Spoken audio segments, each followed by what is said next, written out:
Earlier this summer, in a packed courtroom in New York City, a very high profile, very unusual trial unfolded. A trial that was about sex, coercion, and manipulation on a massive scale. Allegations of sex trafficking, sex work, sexual abuse, and a corporate leader exerting cult-like control over followers/employees. It was a trial about vulnerable people seeking a source of authority and finding someone who absolutely did not have their best interests at heart, someone who wanted to exploit them for everything they had to offer, someone who saw sex as a power game that they could win. And I'm not talking about Diddy. I'm talking about the trial of Nicole Daedone, the founder and former CEO of a company called OneTaste, a company labeled by many, including the federal prosecutors, the FBI, as a cult. Founded in 2004, OneTaste promised transformation through a practice called Orgasmic meditation, a 15-minute ritual blending mindfulness and sexuality that involved a man sitting next to a woman, butterflying her legs open, and carefully describing her vagina to her, before slowly and deliberately rubbing his index finger on the upper left quadrant of her clitoris. Gotta be the upper left quadrant. We all know the other three quadrants are totally useless. Allowing her to experience pure, powerful, orgasmic sensation without the burden of the expectation of reciprocity. For years, OneTaste portrayed itself to the outside world like any other health-minded community center. Maybe a little more out there than most, but at the end of the day, not so different than going to a spa or trying a new kind of yoga. It especially wasn't that crazy for San Francisco, where it was based and where other communes have been focused on sexuality since the days of the 60s counterculture. Nicole Daedone promised that OneTaste offered a way for women to unlock the spiritual power that had been hidden from them for centuries, if not millennia, to unlock the cure to the hunger and depression that seems to plague us wherever we go, that seems to stick with us no matter how much we eat, drink, shop, or work, a way for women to connect with their full selves after experiencing trauma or abuse, a way for couples to reconnect for a different kind of sex, a sex that wouldn't just make you forget about whose turn it was to take out the trash, but a kind of sex that would completely transform you, inside and out. Sound a bit culty? Behind the scenes, employees and members were heavily pressured into committing sexual acts, acts they did not want to do with people they did not want to do them with. Some were told to perform these acts as part of their jobs.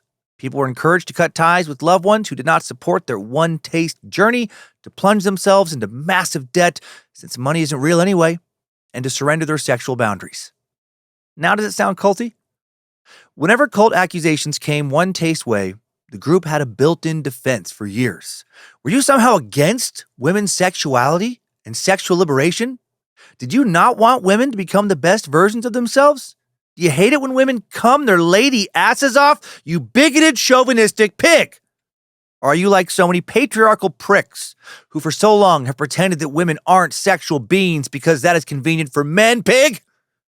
Did you become blinded by a culture that taught us that sex finishes when the man does? And is that a world you really want to keep living in, you misogynistic douche bro? Wouldn't life be better if women were coming all the time? Well, sit down, get comfy, and find a moist clit and start flicking it. The captivating, strange sexual tale of OneTaste right here, right now on this almost Lucifina-approved edition of Timesuck. This is Michael McDonald, and you're listening to Timesuck. You're listening to Timesuck.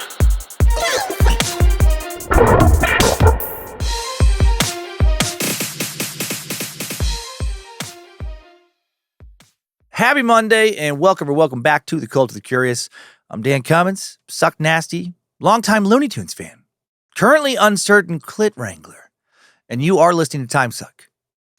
Recording this episode after the Tuskegee episode, and I gotta say, not a bunch of hate to share. Not a bunch of hate came in that I saw, at least, for sharing what was weighing on my heart. Just mostly support. Maybe some random hate on YouTube. I'm staying out of the comments there for the moment. Anticlimactic, I know. So just, thanks. Thanks for letting me be me. Thanks for being such a beautiful community. And speaking of community, I have one cool message this week.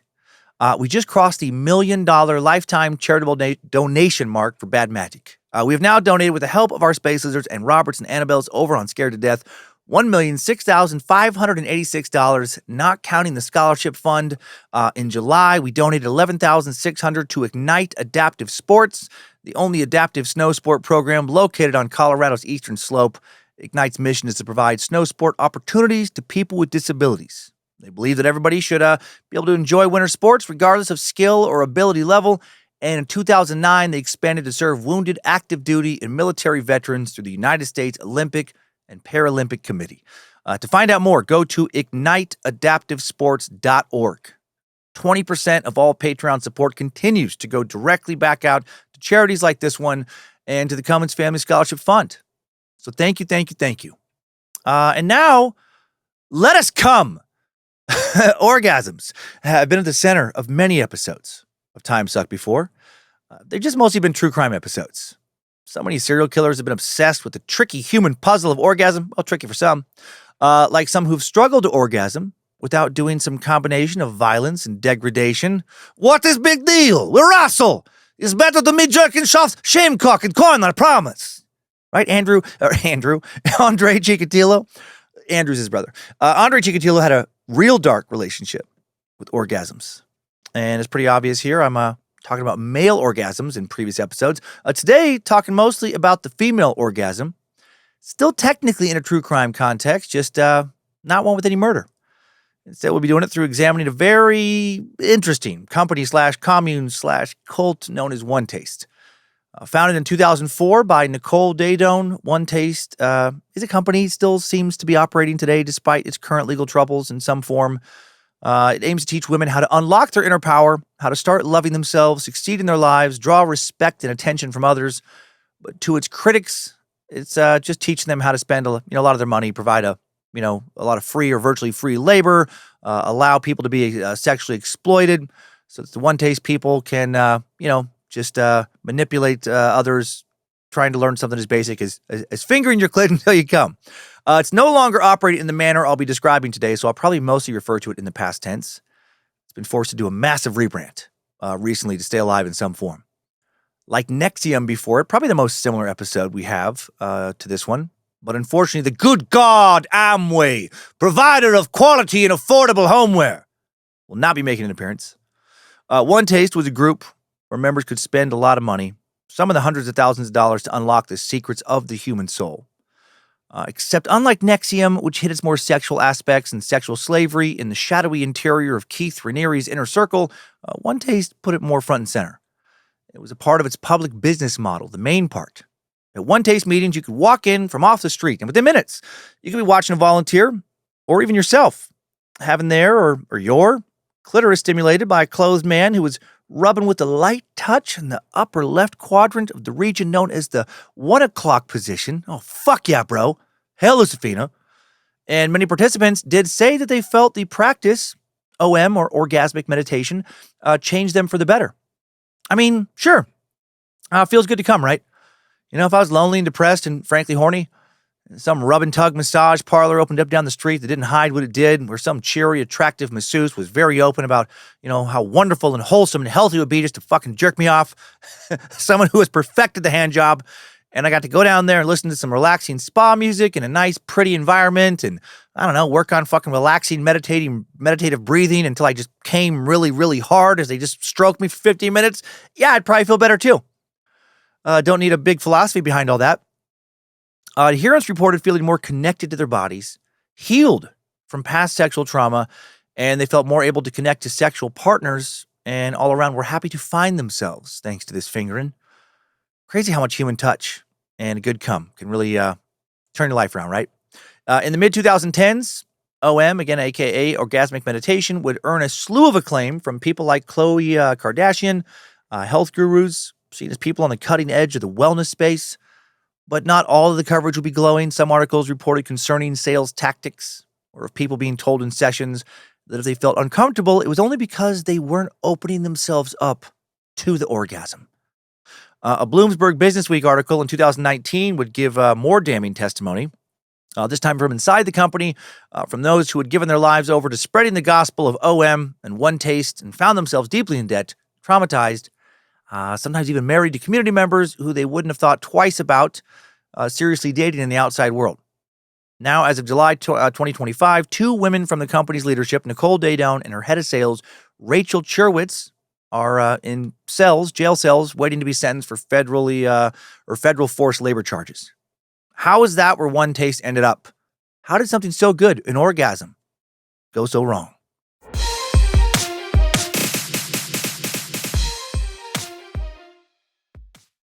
When we think about where to begin with OneTaste, before we cover the cult's formation and evolution and look into their predecessors, a good place to start might be, what is an orgasm? Why do we have them? What can orgasms do for us? And maybe more importantly, what can they not do for us? In addition to a cocktail made with amaretto, Kahlua, Bailey's Irish Cream, possibly some half and half, an orgasm is from the Greek word orgasmos, meaning excitement or swelling. Quote, the height or peak of sexual arousal when the body releases sexual tension and pressure. It involves very intense feelings of pleasure in your genitals and throughout your body, according to the Cleveland Clinic. Well, hail Lucifina! I don't know about you, but great sex and a powerful orgasm can really turn my week around. Big time stress reliever and attitude and perspective changer. I mean, sex in general, yeah, for sure, can do that, but like really good sex, oh man, it's fucking awesome, right? An orgasm can occur during masturbation or during sex with a partner or during sleep or sometimes even when you're awake without genital stimulation as a response by the involuntary or automatic nervous system. It's one of 4 stages in the body's sexual response cycle, desire or libido being stage 1, then excitement/arousal, and then stage 3 orgasm, and stage 4 resolution. During your orgasm, your body suddenly releases sexual tension that built up during the first 2 phases of the sexual response cycle, right? Desire and arousal. Your heart rate, blood pressure, and breathing rate increase. Hormones are released into your bloodstream, and muscles in your genitals and anus rhythmically contract repeatedly about once per second for several seconds. Muscle contractions play an important role in orgasm. For women, the muscles of one's vagina and uterus can contract. Likewise, for men, the muscles at the base of one's penis contract, which usually leads to ejaculation. And when you pair that with using no condoms or other form of birth control, that rhythmic contraction helps sperm move up to the uterus, where those swimmers might encounter an egg and fertilize it. But not all orgasms are for reproduction, of course. They're plenty of fun to have on their own, like so much fun. And you can have all kinds of different varieties. Anal penetration can lead to a prostate orgasm for men. Women can experience clitoral and vaginal orgasms, even both at the same time. Women can achieve a type of anal orgasm through stimulation of sensitive nerves around the anus, a pudendal nerve orgasm, which typically refers to an orgasm achieved through, stimulation of the pudendal nerve, again, a major nerve in the pelvic region. There are a lot of different kinds of orgasms. Some people can achieve one kind, some people multiple kinds, some people really struggle to have any kind. That's a bummer. Some people can even reach orgasm through stimulation of non-genital arousal zones like ears, elbows, knees, necks, breasts, nipples, and wrists. All right. Or as I mentioned, you can orgasm through no physical stimulation at all, like having a wet dream, a sex dream that leads to nocturnal emissions.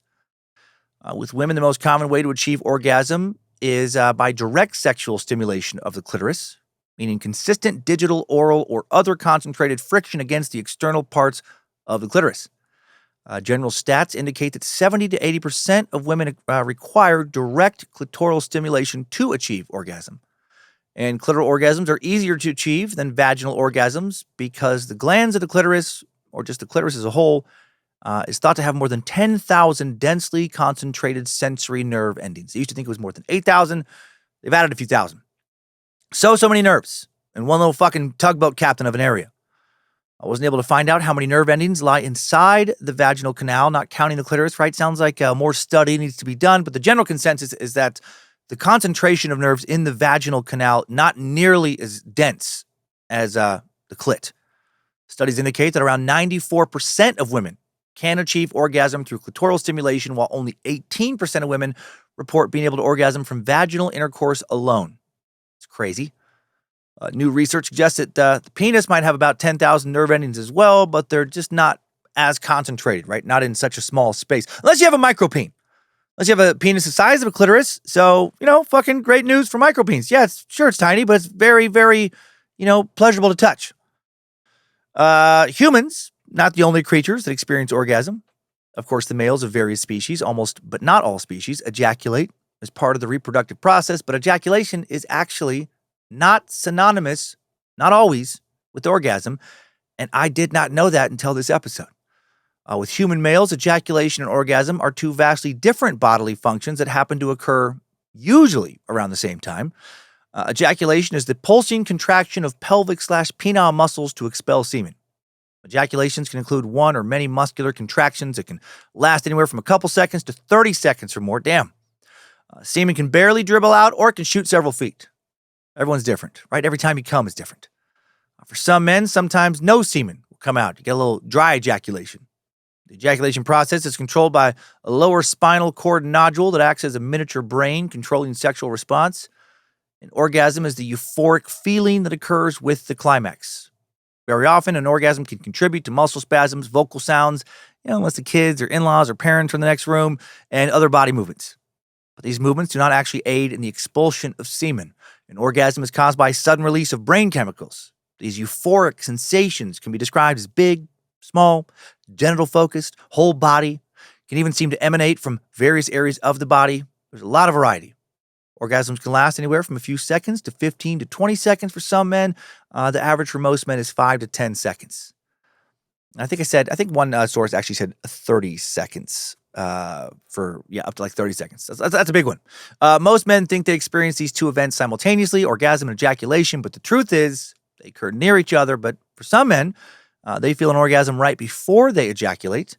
Other men begin to ejaculate and then feel the orgasm. And some men, some real cock wizards, can apparently learn to separate an ejaculation from an orgasm.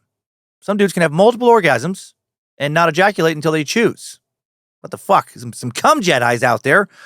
What have I been doing all these years other than wasting my fucking life, apparently? Some men learn to have whole body orgasms from anal/prostate stimulation, as I touched on. These orgasms do not have an accompanying ejaculation. In fact, these orgasms have nothing to do with your dick at all. I've been quite the cum dummy. Did not realize there were so many different orgasm rides at the fuck carnival. There's no clear list of animals that orgasm, but through observation, we've seen orgasm-like responses from a variety of creatures, as well as creatures having sex for pleasure, which would imply some level of sexual stimulation. Female chimps, macaque monkeys, and cows have all been stimulated in the lab to the point of experiencing vaginal and uterine contractions, which does suggest that other female animals are at least capable of an orgasm. Pretty funny to think about how some people out there can legitimately put helped monkeys come on their resume. What job skills do you currently possess? I'm proficient in Word, Excel, PowerPoint.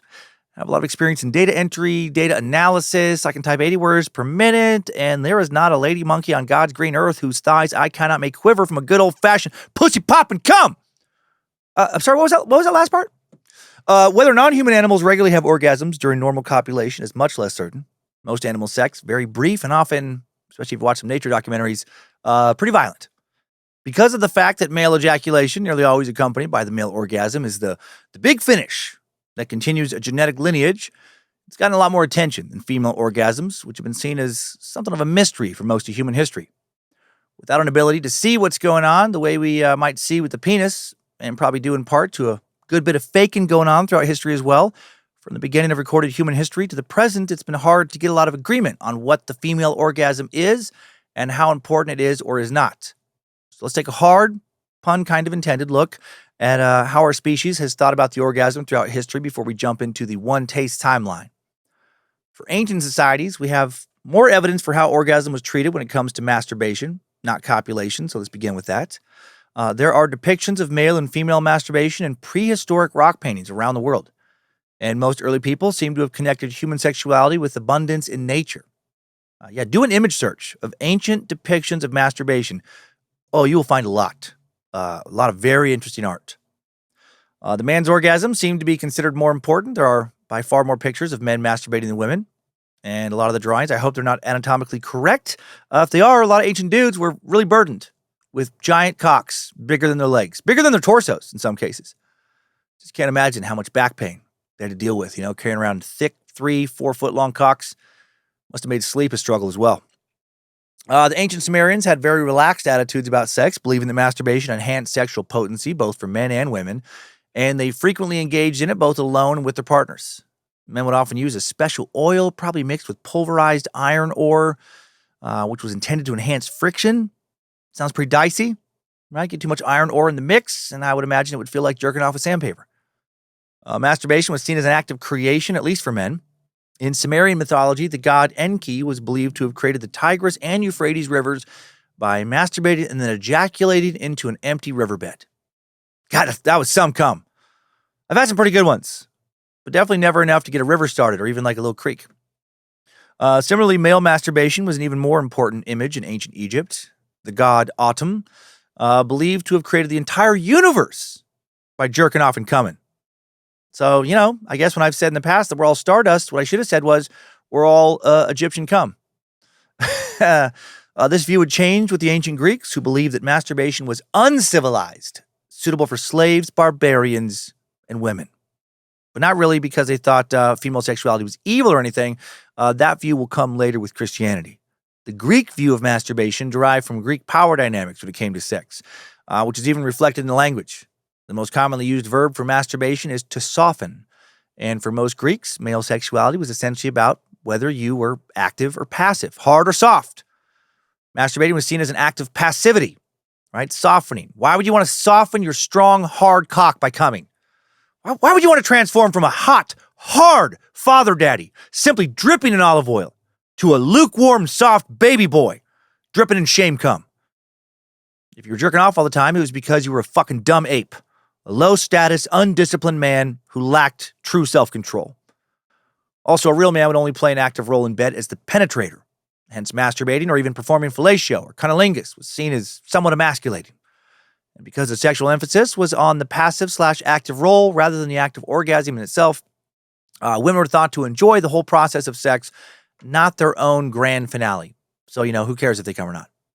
According to Hippocrates, now in women, I assert that as their vagina is rubbed and their uterus moved during intercourse, a kind of tickling sensation befalls these parts and gives rise to pleasure and warmth in the rest of their body.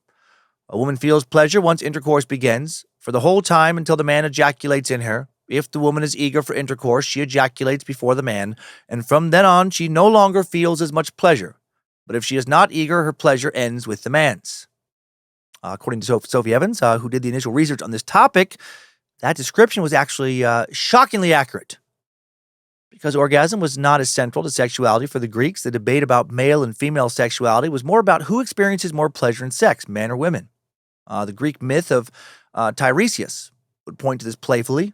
In the Greek legend, he was transformed into a woman as punishment for hitting two copulating snakes with a stick.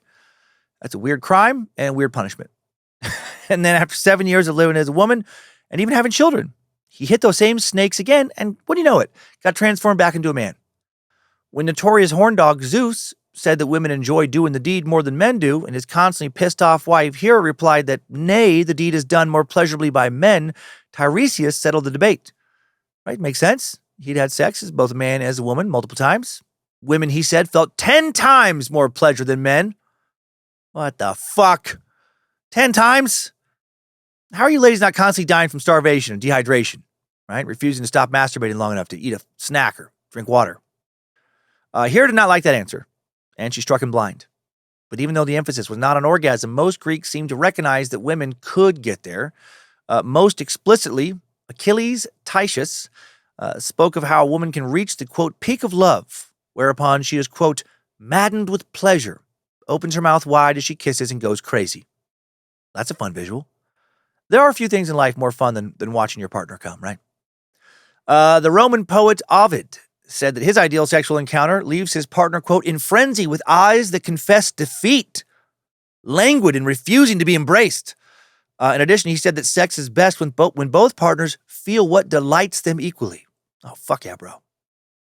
It was even thought of as a good thing to make your woman come first, as old Greek medical treatises, or treatises, there we go, believed that a baby could only be conceived when both partners came. And I'm picturing a lot of lady suckers rolling their eyes at that. There was a lot of interesting and pretty laughable now speculation about sexuality in ancient times. The 3rd century CE Greek-Roman physician, surgeon, and philosopher Galen claimed that women's labia existed, quote, for the sake of ornament, but that they also served a practical purpose to keep the uterus from becoming too cold. Yeah, totally. It's just a little meat blanket down there, keeping your uterus from shivering. Galen interpreted the clitoris as another kind of miniature heating element, also designed to keep women's bits from getting a little too frigid. Sounds like Galen studied a lot more than he fucked. And when he fucked, he was not real focused on his partner. At least not on a female partner. For what he called a malfunctioning clitoris, Galen prescribed manual stimulation designed to result in the all-important heating effects of orgasm, whilst also warning against the potentially scandalous involvement of a man in this manual stimulation. To avoid any hint of deviancy, he felt that one should engage the services of a responsible and skilled woman, such as a midwife. Yeah, totally. Just ask your midwife to rub your clit until you come so you can get warm again. Galen sounds like he was a real weirdo with a lot of strange ideas. There was a diversity of opinions in the ancient world, but most of them generally agreed that making a woman have the big O was a good thing. And then came Christianity, and that view did change. Medieval Europe's view of orgasms would be deeply influenced by theologians St. Augustine and later by Thomas Aquinas, who viewed orgasms and any form of pleasure-focused sex as tainted by original sin. The ideal sex was only for procreation within marriage and without excessive enjoyment, meaning the woman did not have to orgasm. Actually, it was better that she did not, because that meant or was thought to mean that she was having dirty, sinful, lustful thoughts while fucking. No. Just lay there quietly. Think only of baby Jesus, while your husband solemnly thrusts with an expression of grim obligation on his face. That's what God wants, because he's a mentally deranged creep with the psyche of a sexually repressed serial killer, apparently. This view began with Augustine in the late 4th and early 5th century CE, when he would write some of the first works exploring the hidden recesses of the inner life from a Christian lens, and in doing so, pioneer the idea that there is something damaged about the entire human species, and that something explicitly relates to sexuality. And this view truly may have been born from something as ridiculous as an inconvenient boner. Not kidding. Let me explain. One day in 370 CE, 16-year-old Augustine and his father went to the public baths together in the provincial city of Tagaste in what is now Algeria. At some point during their visit, his father, Patricius, may have glimpsed that the boy had an involuntary erection or simply remarked on his recently sprouted pubic hair. Happens all the time during puberty and shortly thereafter when your body's flooded with hormones, that inconvenient boner part. Definitely had to pretend I did not feel good on a few occasions growing up as an excuse to stay seated, when the truth was I had a random annoying hard-on and didn't want anyone else to notice it and tease me about it. Apparently, Patricius liked seeing his son sprout some wood because he was excited at the possibility of having grandchildren soon. But when Patricius got back home, he told his wife, Augustine's mom, Monica, and as a Christian, Monica was horrified by Patricius' approval of Augustine's new sexuality. Early Christian leaders like Paul advocated for celibacy as a way to focus only on God. And Monica was probably in the pro-celibacy camp or something very close to it. So in response, Monica set out to drive a wedge between son and father. She made a considerable bustle, Augustine would write admiringly in Confessions, to ensure that you, my God, were my father rather than him. But then Augustine went off to college in Carthage, where he had all kinds of affairs, writing later that he polluted the shared channel of friendship with putrid rutting, which has been interpreted by some scholars as either anal sex with a male friend or friends or mutual masturbation. But this feverish promiscuity, if that's what it was, went away fairly quickly. Within a year or two, Augustine had settled down with a woman with whom he lived and to whom, in his account, he was faithful to for the next 14 years, although they did not marry. They had a son, though, Odeodatus, and all in all, Augustine was living with, what he considered a pretty respectable lifestyle according to Roman social customs at the time. Priding himself on his intelligence and his literary sensitivity, Augustine studied law, he honed his rhetorical skills, he entered dramatic competitions, consulted astrologers and more. He took his family from Carthage to Tagaste, where he taught literature, then back to Carthage, where he gave courses on public speaking, then to Milan, where he took up an illustrious professorship of rhetoric, and things were going pretty well. But Mommy Monica didn't like what her son was doing with his life. She hated the fact that Augustine's non-Christian Manichaean beliefs, this conviction that there were two forces, one good, the other evil, at war in the universe, which is a lot like Christianity, actually, and the fact that he was presumably boning his common-law wife. Manichaeism is a religion, formerly a major religion centuries and centuries ago, born in the 3rd century CE in Persia, Its founder and prophet intended it to combine and surpass the teachings of basically every religion in the known world at the time. Buddhism, Christianity, Judaism, ancient Greek, Babylonian, and other Mesopotamian religions, Zoroastrianism, and more. Too much to get into, not important enough to today's topic to thoroughly explain. For the point of this story, it was not Christianity. And that meant that every time Monica saw her son Augustine, she was convinced he was going to burn in hell when he died, and she would weep bitterly. And she became hyper-focused on saving his soul. When Augustine took up his post in Milan, Monica sailed from North Africa to join her son, and there she would find reason to rejoice. He told his mother one day that he had been deeply impressed by Ambrose, the Catholic bishop of Milan. What had originally struck him as absurdities regarding Christian doctrine began to seem like profound mysteries. His long-held intellectual certainties were crumbling.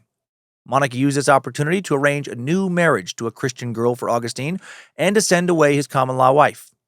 My heart, which had fused with hers, was mutilated by the wound, and I limped along trailing blood, Augustine would write.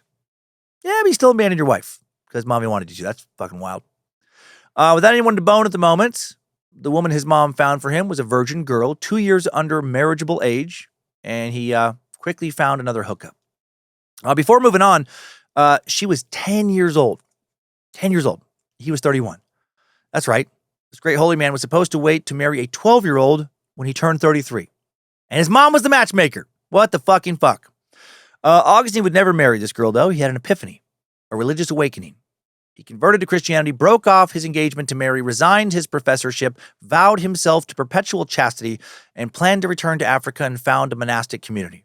Augustine was now a Christian, but he was coming from a different place than most early Christians. He had been out in the world, sucking and fucking.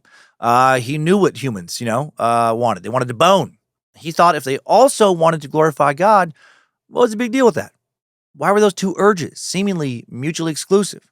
He thought it was so weird that you could control every part of your body except your genitals. Again and again, he returned to the same set of questions that continued to confound him. Whose body is this anyway? Did it belong to him or God? Why would God have given him the inability to control his penis if God wanted him to stay celibate? He then traced this back to the earliest humans, in his belief, Adam and Eve, who had been expelled from the Garden of Eden for eating from the tree of knowledge of good and evil. They had sinned, and thus humanity was sinful. But how did that sin pass on? Was it just in the atmosphere? Or was it something humans had to do to continue the species? Was it in that? Something that linked Augustine all the way back to Adam and Eve? Was it sex? The same thing Augustine himself had struggled with. This is how he came to view lust, as a little touch of evil. The apple from the tree of knowledge of good and evil did not open Adam and Eve's eyes to the general concept of evil or good or anything else. It opened their eyes to their own gonads. He would write, they turned their eyes on their own genitals and lusted after them with that stirring movement they had not previously known. Okay. That's an interesting way to interpret the original sin story. Even if a man and woman intended to create a child together, Augustine wrote, the action is not performed without evil. Before the apple, Augustine argued Adam and Eve would have had sex without any kind of arousal. Not sure how that works. He wrote, they would not have had the activity of turbulent lust in their flesh, however, but only the movement of peaceful will by which we command the other members of the body. Gosh dang, that sounds like some of the most boring sex ever. Without feeling any passion, he wrote, quote, the husband would have relaxed on his wife's bosom in tranquility of mind. Okay. When asked how someone could ejaculate without experiencing pleasure, Augustine basically just, the human body was, he just wrote it was kind of crazy, it was capable of all kinds of shit. Just stop asking so many questions. And anyway, this all fed into his idea that pleasure is dangerously alluring. No matter how good the intention, even if it's just to create a baby. Pleasure was an inescapable presence, always taunting you. Be gone, Lucifina. You were born with it, and you would die with it. In other words, lust, was original sin. This was not the belief of all early Christians, by the way. A British-born monk, Pelagius, almost exactly Augustine's contemporary, believed that human beings were born innocent, that infants did not enter the world with a special endowment of virtue, but also did not carry the stain of vice. But in the history of Christianity, Augustine's beliefs would win out. Just seem more theologically sound. He pointed to the fact that God had decided to send his son, the sinless Jesus, to earth via a virgin. A crystal clear indication that sex perpetuated sin. And it made sense for Augustine, too, because of his own life experience, right? Because, of all the time back in the bathhouse when his dad commented on his boner or pubic hair, and he felt shame, and the guilt he felt sometimes with sex afterwards. He felt shame because in his view, in that moment when his dad noticed his fucking ween, he lost the free will God gave him, the kind he might have experienced in the Garden of Eden, and instead had to follow his boner for the rest of his life now that he had fucking gone through puberty. His new idea made him feel better. It comforted him to think that following his boner was not what God wanted for him originally. God didn't want him or Adam and Eve to feel the pain of blue balls. But after what went down in the Garden of Eden, that fucking apple just fucked us all, and humanity had no choice. Augustine was just a casualty. Now, of course, his vision of Christianity would die pretty quickly if there weren't any people left to support it, right? If we're supposed to be celibate. So men would still have to impregnate women. They still have to give in to some lust, which function as a, kind of neat little catch-22, because then they would feel desire, then they have to go to church and pray about their desire, and, it keeps going round and round. So where does the female orgasm land in all that? Well, since Mary was the mother of Jesus and a virgin, she soon became the blueprint for expectations for all women. And there was even a greater emphasis now on girls being virgins on their wedding night than there had been previously. But that message did not make it to, everybody. Did not make it to regular, not extremely religious people living at the time. According to a Brown University study on early medieval attitudes about sex, quote, it appears that unrestrained sexual activity was quite common throughout Europe during these times. In fact, most did not believe fornication was a sin at all, and many were taken by surprise at confession when priests informed them that they had indeed sinned by committing certain sexual acts. Once they were married, medieval Christian philosophy told women that as daughters of Eve, they were responsible for the fall of mankind due to their innate sin. Have fun with that burden. And this generalized scorn seeped into every facet of their lives, including sexuality. That is pretty fucking crazy. That because of this one story that definitely didn't happen literally, in my opinion. I'm like, get the fuck out of here. That millions and millions, hundreds and hundreds of millions of women have just had to carry shame ever since. Anyway, since Eve was the one who'd eaten from the apple first, women were seen as weak and unable to help themselves when they got turned on, which justified male control over their lives. And I do like that part. My wife, Lindsay, only still refuses to submit to my patriarchal authority and be my submissive bicycle to ride as I please because her sin-filled ladyhead is practically incapable of understanding virtue and reason. Thankfully, I will not give up on her. I will continue to work on bending her to my righteous will. The weakness of women in resisting their physical desires was seen as an obstacle in conception since they would ignore the ideal conditions to conceive, and overindulgence in sex could inflame female desire to the point that women would become insatiable sex maniacs. When's that happening? It was believed that it was important to have sex in moderation to ensure proper female health. Too little would make women crazy. Too much would make them crazy. Basically, just medieval dudes just thought women were crazy. It was believed that unmarried women should find a husband as quickly as possible or risk serious health consequences. You'll go insane if you don't get the right amount of dick. Unmarried women who were hindered by their lust were told to exercise regularly and take medicines. Failing this, they should find a midwife who would, and here it connects back to OneTaste, lubricate her fingers with oil, insert them into her vagina, and, quote, move them vigorously about. So, yeah. So that shit went on in Europe in the Middle Ages. Because we're a fucking completely insane species. Not everyone was as weird about this as people in Europe, though. A lot of other cultures around the world seem to agree that making a woman come is just a good thing, plain and simple. Let's not overthink it. In the Arab world, things were better in this regard at the time. The Encyclopedia of Pleasure, written in the 10th century by medieval Arab writer Ali ibn Nas al-Khatib, offers the following advice on what a man needs to do. Know that women prefer a man who knows how to behave well in all circumstances and how to be in harmony with them. They reject a man who has no knowledge about women and do not love him, even if he is exceptionally handsome and rich. Then again, they love a poor and disgraced man who is devoid of praiseworthy manners, as long as he is well informed about women and knows how to be in harmony with them. Wink, wink. Therefore, the man has to endeavor so that her orgasm coincides with his at their first meeting. This will make her heart favorably disposed to him. It'll make something disposed to him. And it is the most powerful way of strengthening love between them. If it happens at the beginning of their relationship, their love will last and their affection be complete. You hear that? Learn how to make a woman come. And come early in your courtship. If you want to keep her around thirsting for that magic stick or magic fingers. Another text written in Tunisia in the early 15th century called The Perfume Garden of Sensual Delight, also known as the Arabic Kama Sutra, offered candid advice on lovemaking between a man and his wife. In one chapter, the author lists the many names a penis can be called, translated roughly to stud, standard, organ, pigeon, jingle bells, what? Stroker, shifty poker, jerk, dozy, butter basher, knocker, thirst quencher, screw, plunger, intruder, cyclops, weeper, long neck, baldy peeper, cheeky, bashful, tearful rocker, roller, ravisher, rummager, snout and scout. Okay, all right. I know it sounds like some of my typical bullshit, but apparently that's real.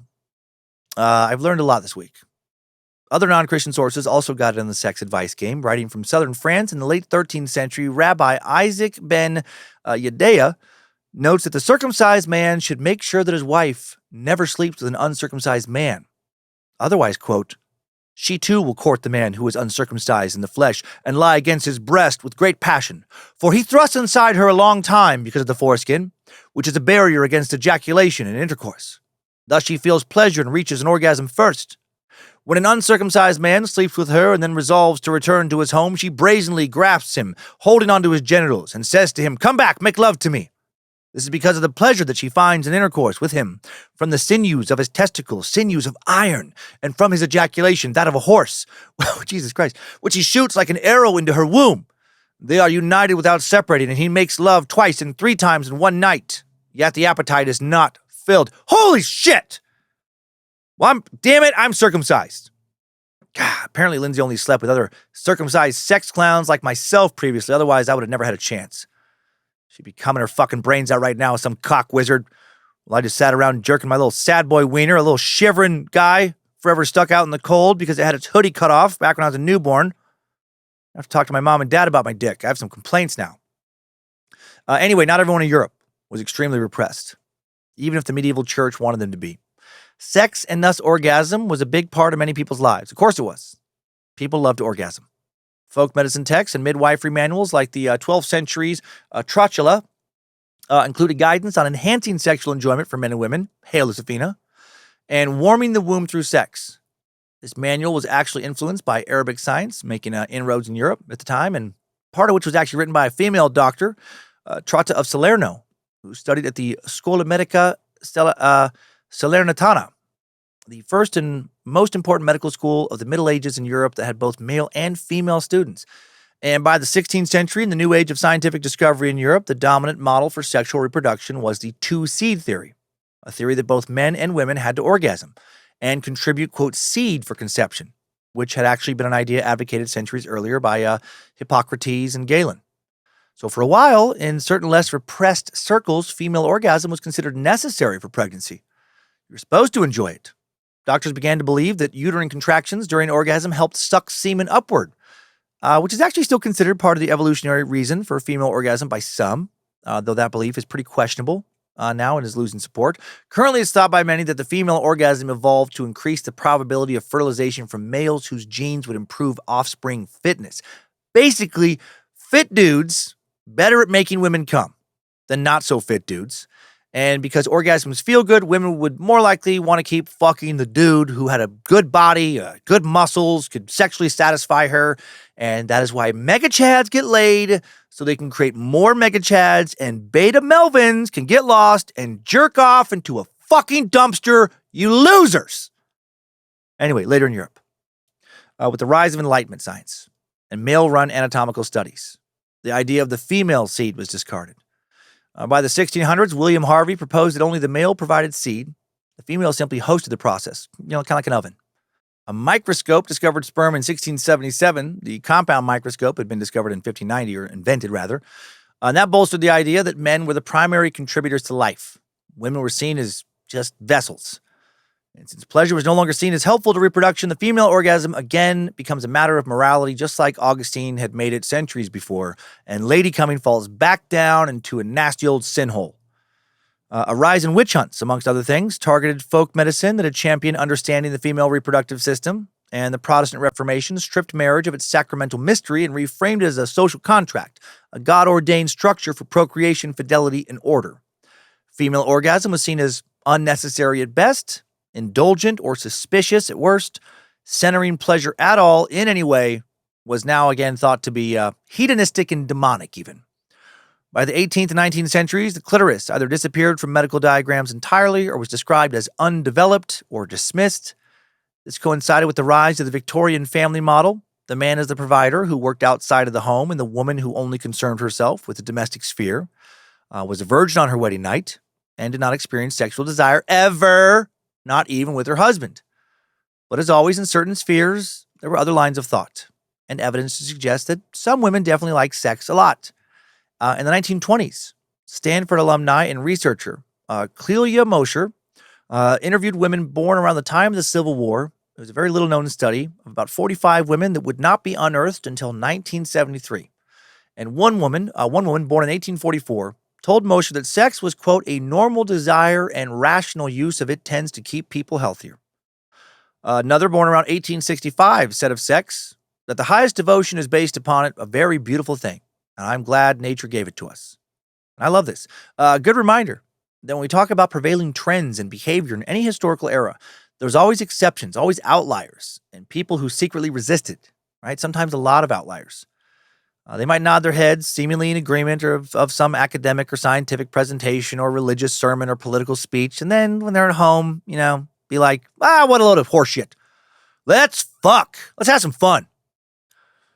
Because the medical establishment had no conception of women's pleasure in the 18th and 19th centuries, for the most part, some women were diagnosed with hysteria, a vague condition with symptoms like anxiety, irritability, sexual frustration.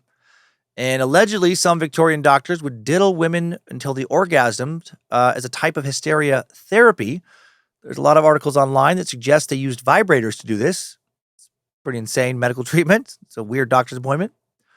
In this era, masturbation was again discouraged for both sexes, seen as damaging to health, particularly for women. By the 1940s, however, sex researcher Alfred Kinsey comes along, and his studies revealed two allegedly groundbreaking things. That many women masturbate, I fucking knew it, and that many women enjoy sex, with clitoral stimulation being the most common way to reach orgasm. In the 1960s, the sex researchers Masters and Johnson used direct observation to study sexual response and proved that clitoral stimulation is central to orgasm and that physiologically male and female orgasms are similar, with both experiencing muscle contractions and hormonal shifts. By the 1970s, the second wave feminist movement called for sexual liberation and critical thought about how women's pleasure had been historically overlooked. Books like Our Bodies, Ourselves taught women about their sexual anatomy and how to pleasure themselves, and the orgasm gap was named. The orgasm gap, by the way, refers to the fact that across every demographic that has been studied, women report the lowest frequency of reaching orgasm during sexual encounters with men. What the fuck? How dare women insult us? Very sexy, skilled men like that. That's actually really sad. The more dudes are just not willing to put in the work or too embarrassed about sex to get passionate enough to make sure their partners are fulfilled. The 1953 Kinsey Report had made several observations, including differences in frequencies of orgasm between unmarried women, 200 orgasms on average before marriage, with 36% having never had an orgasm before marriage. 10% of all women in the study said they had never orgasmed at any period in their lives, versus males, 1,500 orgasms on average before marriage. Literally every single male in the study reported having had an orgasm before marrying. Everybody's jerking it. 1,500 orgasms before marriage actually sounds very low to me. When I was in high school, I'm pretty sure I came around 3 times a day. Most days. Like before school, right in the shower, after school, wherever I could find privacy, and right before I fell asleep in bed. And if I still couldn't sleep, well, 4th time. I had to have been racking up about 1,000 orgasms a year. God, thank God my dick's very resilient. I feel like it should look like a shriveled up gas station pepperoni stick by this point, just considering all the beatings it's taken over the years. Meanwhile, Masters and Johnson had suggested in 1966 that lesbian women had more orgasms than heterosexual women, and that makes 100% sense. That makes total sense to me. Right? Lesbians should know how to pleasure another woman since they are able to practice thoroughly on themselves. That's a huge advantage. With all this becoming popular knowledge in recent decades, thanks to magazine articles, books, conversations, and TV shows and films discussing it, more and more women started to wonder, why the fuck am I not having orgasms? Spoiler alert. Because most women cannot orgasm from P and the V, or penis and vagina sex alone. And for some reason, a lot of men have not realized that for a long time. I figured that out a while ago. and I'm very cool with it. I'm pretty practical in some ways. I accept it. There's no fucking way I can compete with a magic wand vibrator, right? My dick can't shake like that. my hand is going to cramp up long before that battery goes out. So you win, robot. And also thank you for taking a lot of pressure off of me. Very happy to outsource some of the sex work. Let's now press pause here in our history and look at some themes that will become very important to disproving what OneTaste co-founder and face of the orgasmic organization Nicole Daedone will say about orgasms. Crucially for today's episode, what's important to know is two things. One, the female orgasm has been the subject of a lot of confusion over history and has been represented differently by different cultures, often not respected nearly as much as the male orgasm. Two, though there have definitely been women across history who have not experienced orgasms, rest in peace, you dusty old front butts, a lot of men have actually been focused on making women come for a very long time. They've been writing about it for centuries. No large group of people actually interacting with women, nobody not deeply involved in a repressive church or a position of religious authority at least, have not wanted women to come, like Nicole Daedone will strongly imply. And right now, if you're like, shit, I have never had an orgasm, first of all, I'm so sorry. You should. It's really great. Let me directly quote our researcher, Sophie Evans, for this next part. She says, it can boost your mood, make you feel less stressed, make you feel more connected to a partner, improve sleep, help you strengthen your pelvic floor muscles, relieve pain like period cramps, improve your circulation, and overall make you feel like things are pretty good in the world, if only for a couple of minutes. But so can a lot of other things, like eating a very good burrito or watching the series finale of a TV show that doesn't fuck everything up. An orgasm is just one facet of the human and the female experience. Well, thank you, Sophie. Because it's something that's historically been very misunderstood, because it's something that, some of the population undoubtedly still does not understand, it's continually up for reinterpretation, just like it's always been throughout history. Except now, some of the people doing the reinterpreting are swinging the other way. In this view, the orgasm, but particularly the female orgasm, is a path to enlightenment, to success in business and your personal life, to feeling more comfortable in your body, to manifesting the future you want for yourself. It's been repressed because it would make you too powerful. Your rightful destiny as a powerful goddess has been stolen from you. That's the kind of shit Nicole Daedone would say. And though she's not any more right than Hippocrates or the many, many people who have tried to talk about the female orgasm throughout history, she would find an audience, and some of that audience would become manipulated victims. Let's meet her and explore the very unusual business she founded, the one that is about to send her to prison, as I record this, possibly for a long time, in today's Let Women Come, and let them come so fucking hard Timesuck timeline. Strap on those boots, soldier. We're marching down a Timesuck timeline.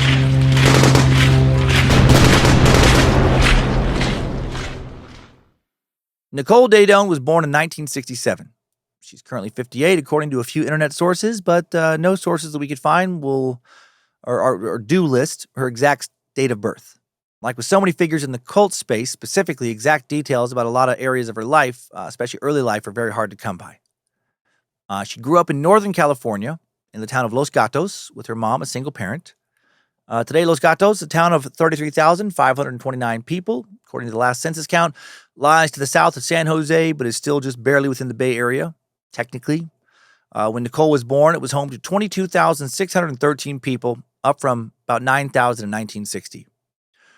During that decade, it was becoming a suburb of San Jose, which had been on its path to becoming a big tech town since IBM first set up shop there in the 1940s. Very little is known about Nicole's early life. She said she was raised by her mom and her grandmother, a Ukrainian immigrant, who showed her love through cooking and had a heart attack when Nicole was 15, but would survive and later teach her granddaughter how to cook as well. At 16, she had sex for the first time, claims she pretty much immediately got pregnant and then had an abortion. Following high school, she studied semantics at San Francisco State University, and then with a friend opened an art gallery in the city called 111 Minna Gallery. And then something would happen that would derail her life. Maybe, if you believe her. Most of these cult leader types, right, definitely make up or embellish aspects of their backstory, make themselves seem more mystical or special than they actually are, of course.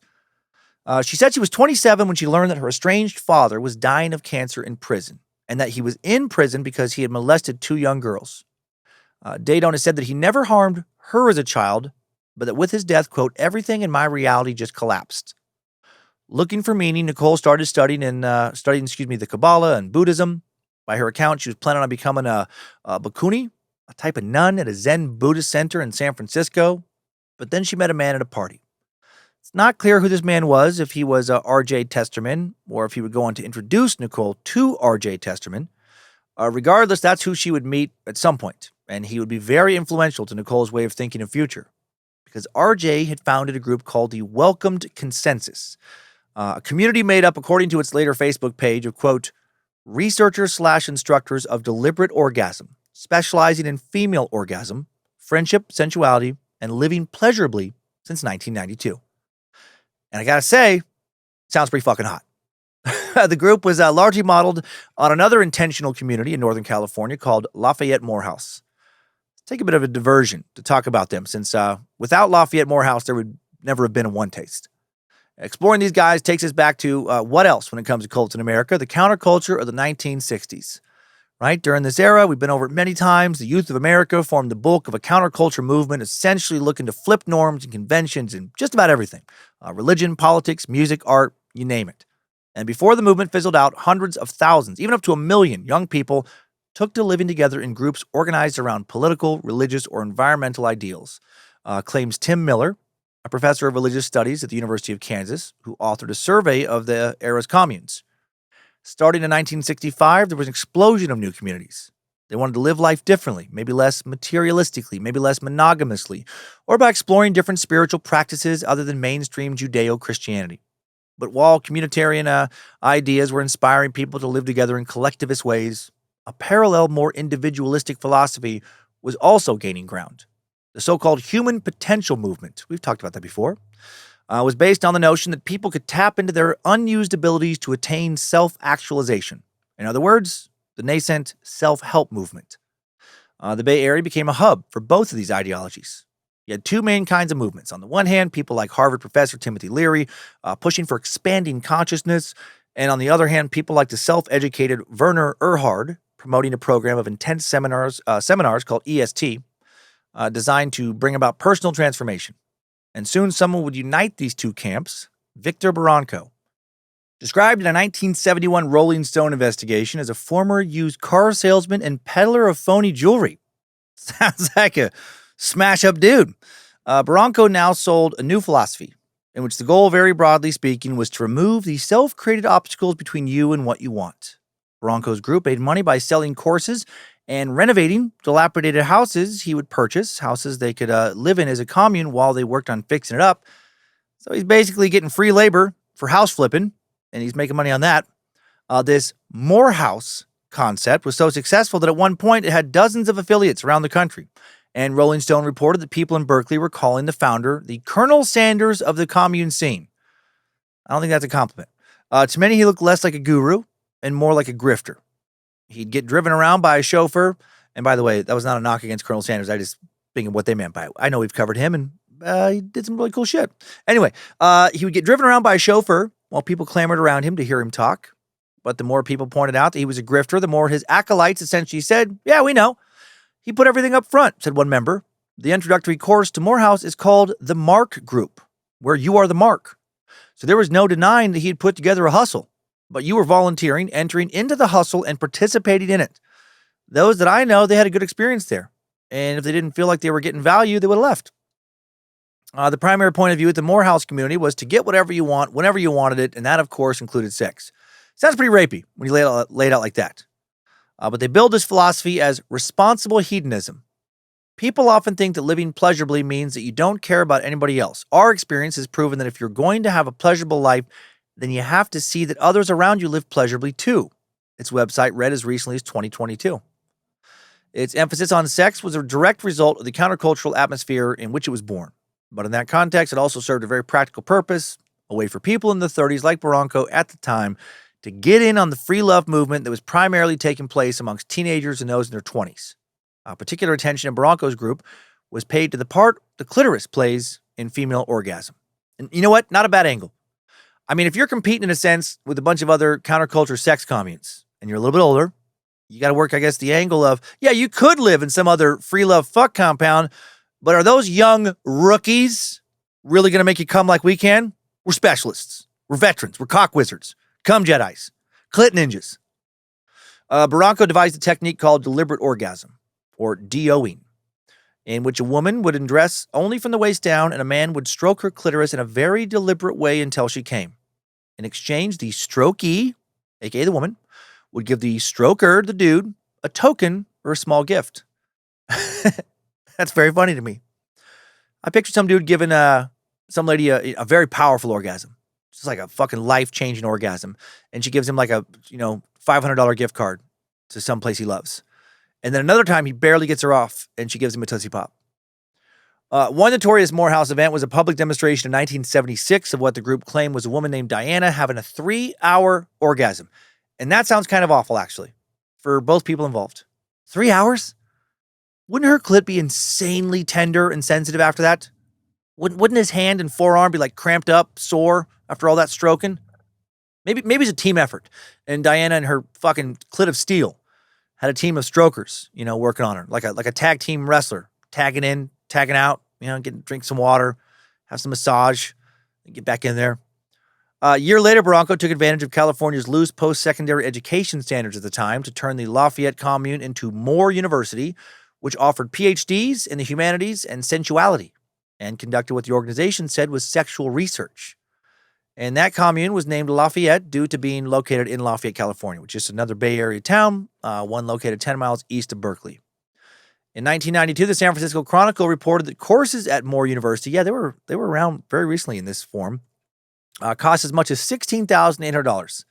Yeah, $16,800. The Chronicle essentially labeled the university as a bullshit diploma mill, and Barranco tried to sue the San Francisco Chronicle for libel, and in the court case, it was revealed that Moore University's advanced sensuality class included research in engorgement, lubrication, and seminal secretion. Said one of the goals of the course was to, quote, make friends with another crotch. Need a very expensive course for that. That's great. Make friends with another crotch. God, if some of you could try using some version of that as a pickup line and report back, it'd be fantastic. Excuse me, what do you say we head back to my place and I make friends with your crotch?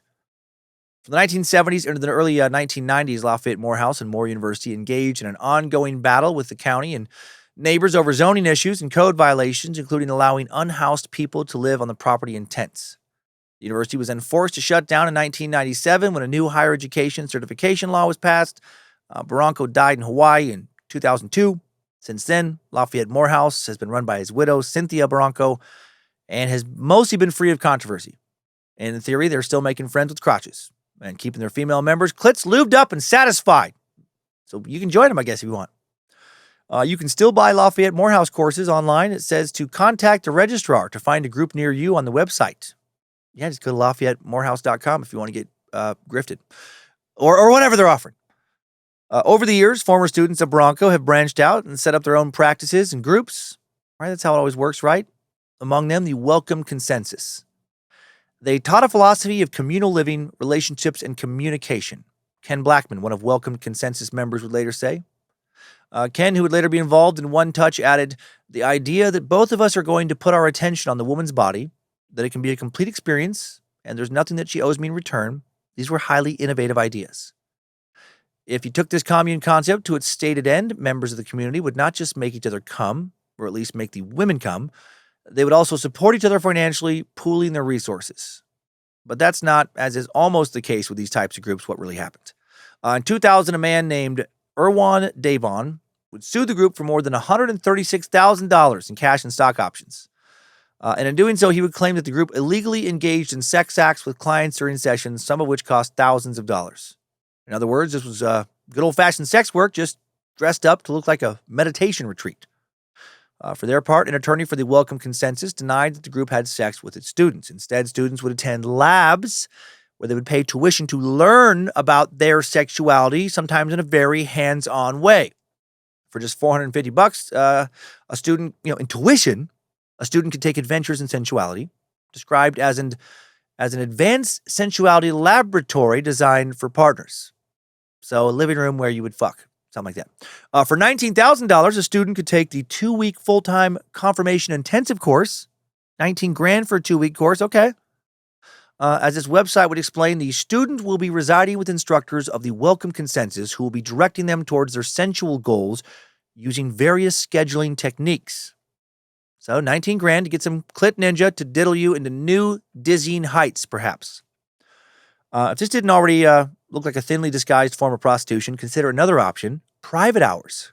You pay $200 per hour, and the buyer gets a one-on-one conversation with a member or members of Welcome Consensus.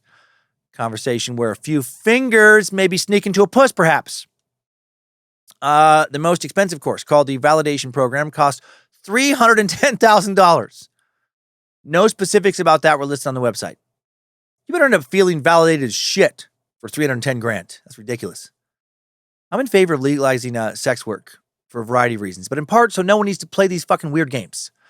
Right? If you want to have some sex workers show you some new sex techniques, you shouldn't have to pay $310,000 for some bullshit course. All this, unsurprisingly, worked a lot more like a sex cult than it did like any kind of commune or wellness retreat. And it did from the very beginning. A woman named Christine Talbot Acosta was a member and former recruiter for the Welcome Consensus, and she said she experienced its toxicity firsthand. Born and raised in Redwood City, another Bay Area community between San Francisco and San Jose, she was initially connected to R.J. Testerman while babysitting for a woman who was a family friend of his while he was working in San Francisco as a hairdresser. And the first time this professional diddler had sex with her, she had just turned, she said, 13 years old, and he was 32. So here we go. So much for responsible hedonism. Instead, it's just another fucking pedo creating some elaborate fucking ideology in order just to have sex with, young women and girls. In the early 80s, Talbot Acosta, after Testerman started molesting her, got kicked out of her high school, left home, briefly lived in the Tenderloin neighborhood of San Francisco near Post and Polk Streets. Testerman helped Talbot acquire birth control, and then he began, again according to her allegations, pimping her out when she turned 17. At 18, she also began to work as a hairdresser for Testerman. Talbot then moved into a house near Oak and Fell Streets that was affiliated with Lafayette Morehouse. Everyone at her new house was taking classes from Moore University with topics ranging from advanced sensuality to expansion of sexual potential, like you're going to fucking space or something. Elite members of Morehouse lived at the commune's larger property in Lafayette. At around the age of 20, Talbot began living with Testerman at a house on Juiced Avenue in San Francisco's Glen Park neighborhood, with about 7 other people also working with him at the hair salon, or for him rather. It was there in the early 90s that Testerman formed the Welcome Consensus, using the teachings and financial models he had learned at Moore University. Members of the Welcome Consensus Inner Circle had to pass what was referred to as a validation, which required performing a 3-hour-long orgasm in private with Welcome Consensus members, as well as a 1-hour orgasm demonstration as part of a public course offering.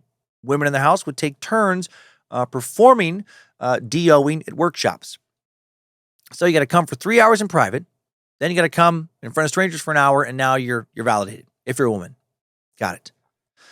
Members of Testerman's Inner Circle typically lived at the Glen Park house. The group later bought a ranch in Northern California near the community of Klamath River in rural Siskiyou County, called Madrone Ranch.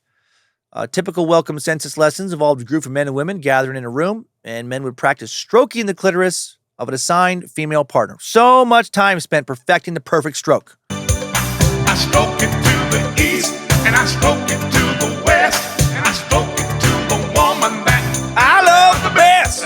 I've been stroking. There was also a, quote, touch and look course where Welcome Consensus students who reached a certain level in the courses would stroke and touch women living in the house like Talbot Acosta in a more intimate setting, perhaps. Not real clear how these classes differed in practice and dispensing of stroke knowledge. Talbot tried to take on other roles of the house besides being a strokey, like cooking, but even then she was required, I guess, to wear a French maid's outfit. Anytime she objected, she was told she was resisting pleasure. I'm strongly assuming all this clit stroking led to a lot of dick coming as well. Basically, these people were fucking all the time. And Welcome Consensus members were pimped out as fuck dolls for paying Welcome Consensus students. Now let's connect all this to OneTaste co-founder Nicole Daedone. Beginning in 1998, Daedone lived at the Welcome Consensus commune for 2 years. Also spent time at Morehouse, allegedly suggesting to Barranco there that she should be his successor. But that proposal was rejected for unknown reasons. And this was not the backstory she would tell about the founding of OneTaste. By the way, she wouldn't reveal that she hadn't invented anything, but instead had just altered an existing grift. The way she's told it, like we started to talk about above, is that she started studying Buddhism and went to a party. She said, I was showing off all my Buddhist intelligence, and a guy said, oh, really? I want to show you this Buddhist practice.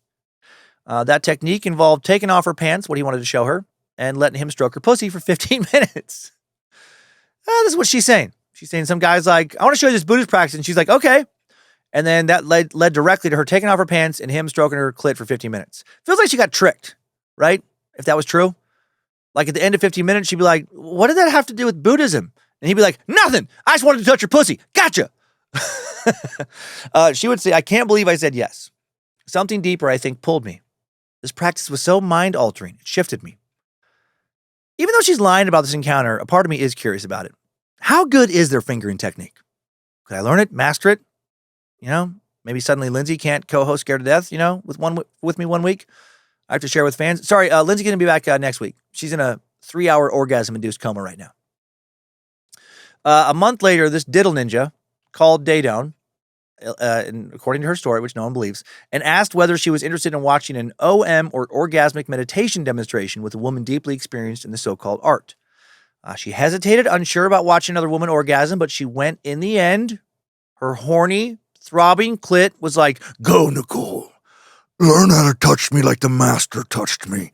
Mama demands it. Something has awakened inside of me. Mama's hungry for more and shaking. This demonstration that may or may not have happened. Further changed Daedone, she said. As she would describe it, I got switched on. It was like a light went on inside me. And then everything I'd wanted from Buddhism, which was this notion of us all being connected, looked possible after having that experience. That's fucking crazy. That you learned so much about Buddhism from coming. All right? Daedone then said she was getting a lavender facial, and she decided to open the first orgasmic meditation center. I have no idea what a lavender facial is, but it sounds lovely. Have you ever had a lavender matcha latte? Oh, it's fantastic. She named the company OneTaste after a simile attributed to Buddha. Just as the great oceans have but one taste, the taste of salt, so do all the teachings of the Buddha have but one taste, the taste of liberation. All right, I'll admit that's a pretty dope saying. So in 2004, along with an unnamed business partner, possibly a man named Robert Candell, who won't show up again in this story, Nicole Daedone set up the OneTaste Urban Retreat in a loft building in a grungy part of San Francisco, favored by internet startups. They marketed OM, now called orgasmic meditation, instead of the quirkier deliberate orgasm, as, quote, a way to make orgasm connection and sensuality sustainable. Now, what a lofty way to define a fucking hand job, essentially. The community quickly grew to number around 50 men and women, most in their late 20s and early 30s, OMing 2 or 3 times a day with various research partners, showering communally, and negotiating whose turn it was to do all the washing up for everybody. Well, how many orgies did that lead to? So they're just fucking all the time. More OM houses followed, offering tuition and OMing for group events where the women would lie on their backs in, quote, nests of blankets and pillows and get stroked gently while they moaned inside. So much coming. It sounds pretty great, honestly. It sounds like it could be cool if they just advertised it as a house where people get to, explore sex in specific ways. No claims of spiritual awakening, no expensive courses. Just, hey, we have a house where we all like to, really touch pussies a lot. A lot of finger blasting goes on. Leads to a lot of dick sucking, pussy licking, a lot of fucking. Email the address below for instructions on how to apply. Thinking about all this reminded me of, it's been a while now, but of Spokane Dwayne, if any of you remember him from the Craigslist Killer Suck, back in episode 223. Remember him in that episode, inside the personal section for classifiedads.com, I found the following subcategories: casual dating, men seeking men seeking women, missed connections, women seeking men, and women seeking women. And clicking on casual dating, the first post I found listed had a subject of ready to eat. It was written by some dude referring to himself as Dwayne. And Dwayne wrote, I'm a 40-year-old orally fixated man seeking women in the Spokane area with one desire, to have their pussies eaten. Married, single, and everything in between. No strings attached, no reciprocation required. You provide transportation. That was my favorite part, is he doesn't have a vehicle. And a safe spot to do the deed. Please direct all inquiries via text. And then he listed a 509 area code number. OneTaste was offering a magic finger. Spokane Dwayne, offering a hard-working tongue.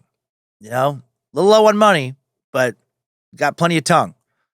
And neither were asking for reciprocation, just ladies getting serviced. Just like a welcome consensus before it, prospective OMers were offered a menu of services and events with OneTaste. An introductory workshop cost $195, a week-long urban monk program, $2,000, or you could train to become a certified coach for $16,000.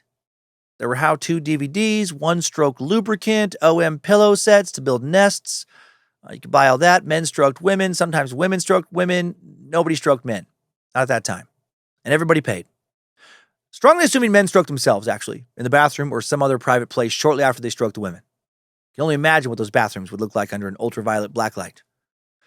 Ken Blackman, the guy from Welcome Consensus we met earlier, who had been a software engineer before he got involved in all this shit, would become OneTaste lead instructor. Dude had fucking strong, durable fingers. He believed that OM was as good for men as it was for women. He described in a Facebook post how a man would enjoy OMing, writing, quote, "Not vicariously, for the pleasure he's giving her, and not for the side benefits, many though they be. He actually starts to feel something in his body from being in direct physical contact with a woman in orgasm that feels good." Yeah. Yeah, of course it feels good to make somebody come. What was feeling good was your fucking libido, dumb shit. Your dick knocked on the door of your mind, shouting, "Let's fucking go, bro! It's our turn next!" Ken would later say that this message really resonated with the San Francisco audience, especially techies, to whom he talked about upgrading the operating system for human connection. But OMing was not the only aspect to OneTouch. There was also a strange brand of therapy apparently developed by Daedone herself, made up of mostly word salad buzzwords. Have you ever considered it might be your responsibility as a woman to sit in your power? Daedone can be seen asking one new inductee, mystifyingly in a promotional video. I hate that kind of fucking words. Your responsibility to sit in your power? Okay, I'm gonna leave. Sessions would include the exercise of obnosing, or noticing the obvious, which involve looking at someone and listing their physical characteristics, the color of their eyes, the flush in their cheeks, before shifting attention to obnosing female genitalia and describing in great detail to a woman exactly what her pussy looks like. I picture some dudes fucking this part up. Yeah, looks like an alien. You ever watch Star Trek? Kind of reminds me of a Klingon's forehead, or like it reminds me of like a dead squid. Yeah, that's it. Looks like somebody stuck a dead squid on your crotch. All right, Dwayne. Okay, Spokane Dwayne, let's take a time out. All right, let's go talk outside again about maybe not using comparisons when describing vaginas, all right? Daedone borrowed from Buddhism to explain the practice's more mystical side, describing OM as, quote, beyond Tantra, sexuality in the post-New Age. Come on, you're fucking diddling. Really dressing up the diddling in a lot of fancy words. Many now think she chose OM because of its connection to the sacred syllable in Hinduism and Buddhism, right? The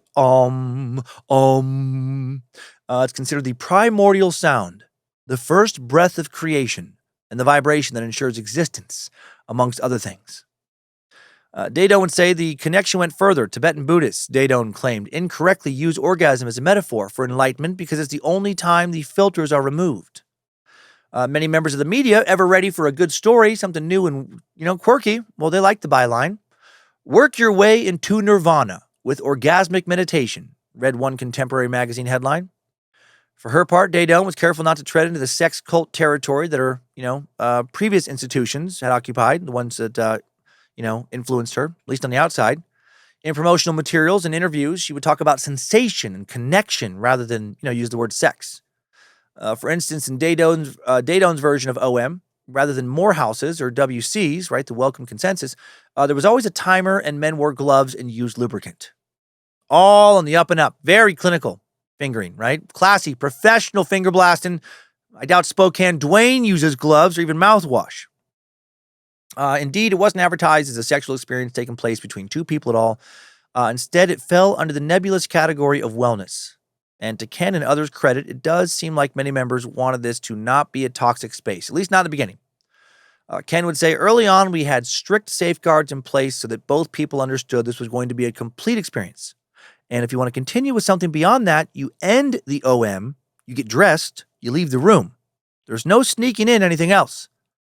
And by anything else, I'm assuming he's talking about a dick. Sneaking into a hot and bothered vagina. For a long time, OneTaste remained a little-known fringe group. Most people in the Bay Area were far more interested in yoga, Pilates, or massage for health, rather than getting diddled by a plastic glove-wearing stranger. But then 5 years into the project, some splashy press came OneTaste's way. On March 19th, 2009, the New York Times put OneTaste on the front page of its style section in a big article entitled The Pleasure Principle. Even in a culture in which sex toys are booming business and Oprah Winfrey discusses living your best life in the bedroom, a co-ed live-in commune dedicated to the female orgasm hovers at the extremes.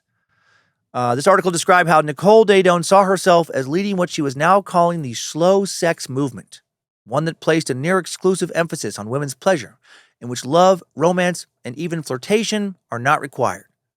By this time, the article said a core of 38 men and women, most of them in their late 20s, lived full-time in the Retreat Center, a shabby, chic loft building in the south of Market District. They just moved into that new loft. Previously, they'd been in tight quarters with 2 to a bed, 12 beds to a room, each room separated by a curtain. Wonder if people sleeping 2 to a bed were both men, both women, or one stroker and one strokee. I picture the latter, and I picture the strokee waking up the stroker at all hours of the night, whenever mama gets hungry. Dwayne, wake up. I'm starving. Touch me. Make mama come. Feed me, Dwayne. Feed me. Now in their new location. They had private rooms in a building adjacent to the meditation center. They prepared meals together, practiced yoga and mindfulness meditation, led workshops and communication for outside groups as large as 60 people. But the most important part of the group's activity, listed cryptically on its website calendar, was morning practice, and that was closed to outsiders. This was a time for the full-time live-in members to practice OM, with women gathering in a velvet curtained room, naked from the waist down, eyes closed, while clothed men huddled over them, touching their clitorises lightly and building slightly in pressure until they, came their asses off. Like in Welcome Consensus, couples would refer to each other as research partners, and also they supposedly would not make eye contact during the session. Instead, the idea was to, quote, extend the sensory peak and publicly share it before going over, aka orgasming. To be clear, however, these stroke sessions, not just for members, just the morning ones were limited to members. You could still pay to go to a weekend workshop and watch members get stroked, like one in which Daedone opened with this explainer. In our culture, women have been conditioned to have closed sexuality and open feelings, and men to have open sexuality and closed feelings. There's this whole area of resistance and shame. Yeah, I would actually agree with that. But is that a good way to rationalize running a very expensive diddle clinic? I don't know. The session that Nicole opened up with that quote, that quote with, included a couple from Marin County, hoping to rekindle their marriage, who gathered on the floor kindergarten style around a massage table. Justine Dawson, a wholesome-looking 34-year-old community resident, took off her robe, hopped up on the table in front of him. Another resident, Andy Roy, 28, began his marathon fingering assignment, his, quote, concentration so exquisite that he broke into a sweat. Attendees were instructed to call out their feelings, and many did, describing that they felt turned on as well. Yeah, I'm guessing most of the call-outs centered around being turned on. Just, oh, wow, this is hot. Okay, I'm getting really wet. I'm pretty fucking hard right now. Feed me next, Andy. Feed me your finger. Tell mama how your cock throbs for release as you make mama pulse. Stuff like that. Besides its obvious salacious subject matter, the New York Times article on OneTaste was clearly trying to show a balanced view. On the one hand, it quoted Elizabeth A. Armstrong, an associate professor of sociology at Indiana University, who studied San Francisco's sexual subcultures, who said that the group was part of a long history of women's empowerment. There were stories from members and instructors who had discovered something like sexual healing at OneTaste. People like Beth Crittenden, 33, in 2009, who grew up in a conservative Virginia tobacco town and never learned the fundamentals of female anatomy.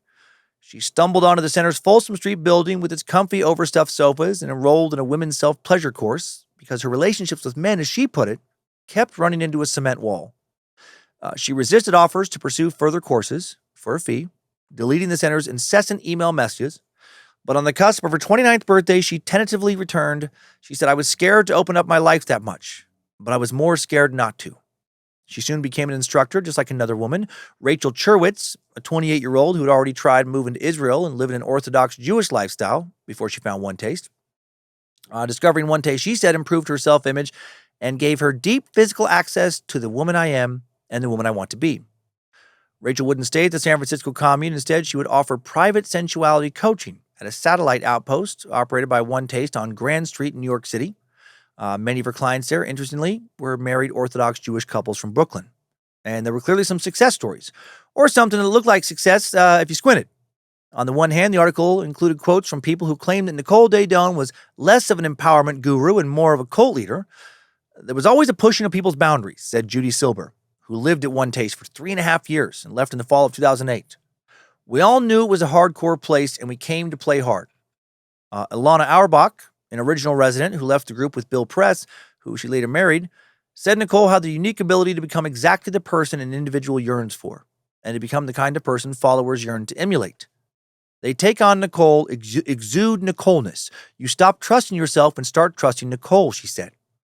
In a follow-up letter, Ilana would write that she and Bill had left in no uncertain terms because, quote, we found the environment manipulative, unhealthy, and disempowering. We in no way endorse the programs OneTaste offers or encourage anyone to join. Even enthusiastic members of the group would admit that Nicole had a strange power over them.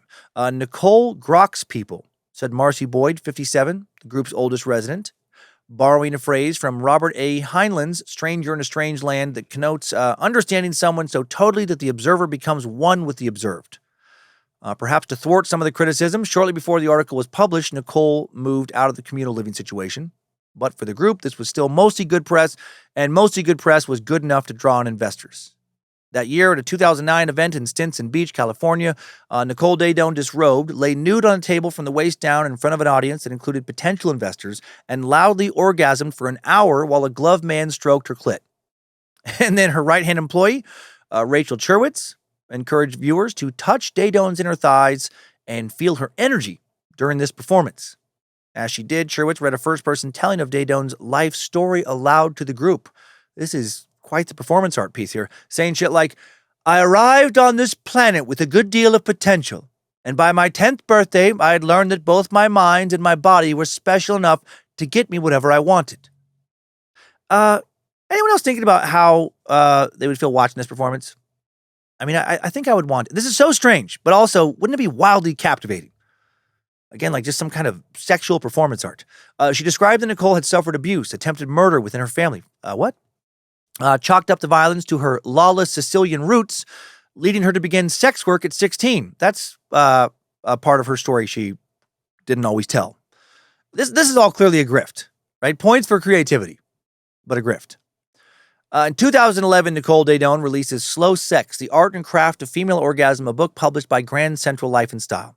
She's trying to draw a comparison to the slow food movement with the name of her book, which began back in 1986 as a counter movement to the proliferation of fast food. What the movement wanted was good, clean, fair food for all from local food systems. Over the following years, Nicole would publish a lot more books, including Eros Sutras, Volume 1, Principles. This volume would be part of a 5-volume series of sutras, outline what Daedone refers to as a feminine path to personal liberation. She would also write Play, A Path to Genius, The Age of Eros, a manifestation of connectivity, Erotic Justice, Making Social Change from Love, and Art of Addiction, co-authored alongside Kate Fegan. There was also From Guards to Guardians, The Art of Soul Making for the Incarcerated, authored alongside Beth Wareham, The Art of Soul Making, A Path to Unconditional Freedom, also authored alongside Beth, and The Prison Monastery, authored alongside Kate Fegan, Karen Roth, and Marcus Rothnasium. So many books, and they all seem, looking around on Amazon, pretty fucking stupid. I hate supporting her, but I did buy one. Erotic Justice, Making Social Change from Love. And check out this passage from a chapter in it called Learning to Love Our Enemy. The first thing we need to accept to love our enemy is that we are the one who created the enemy in the first place. When we disown any aspect of our own being, perhaps it is a hunger for control or power, a lust for sex or jealousy of another's freedom, we create an enemy. If everybody were to own every part of themselves, there would be no enemies. But when we disown parts of ourselves and perceive those characteristics in someone else, we then perceive that individual as other. Why do we feel a need to disown any part of ourselves? The way we grow is through living lives that direct us toward our true self. As we come alive to a fullness of feeling, we see the past in a better light. Alive in the now, we recognize our past as our attempt to grow. All those awful experiences are not to be castigated, rejected, or disowned, but valued as what brought us to an alive presence. Instead of condemning what we did in the past, we need to see it as something in us that was stirring and feeling for wings. Our experiences were fledgling attempts at flight, however badly we crashed. That all sounds nice at first glance. But we shouldn't beat ourselves up for mistakes we've made in our past. We all grow, we all evolve. That's what we're supposed to do anyway. But also, that's a bunch of bullshit. Like, what? So if we judge a rapist for, raping, or a child molester for molesting, is she saying here that we only judge them because we have not made peace with our own inner rapist or molester? No. Some people, based on their choices, should definitely be our enemies. We just, for sure should disown certain aspects of our characters or past choices if those choices are super fucked up, right? This is just like a vapid, stupid, extreme version of no one should feel bad about anything. We're all just works in progress. Cut yourself some slack. Yay, no personal responsibility. No, don't cut yourself slack. If you've done something very fucked up, own it, despise it, be ashamed of it. Shame is a great motivator for growth. Get the help you need to never do it again. But don't just think like, that's all just part of us all. We all, have terrible, fucking monstrous aspects in ourselves. No, we don't. Back to 2011 now.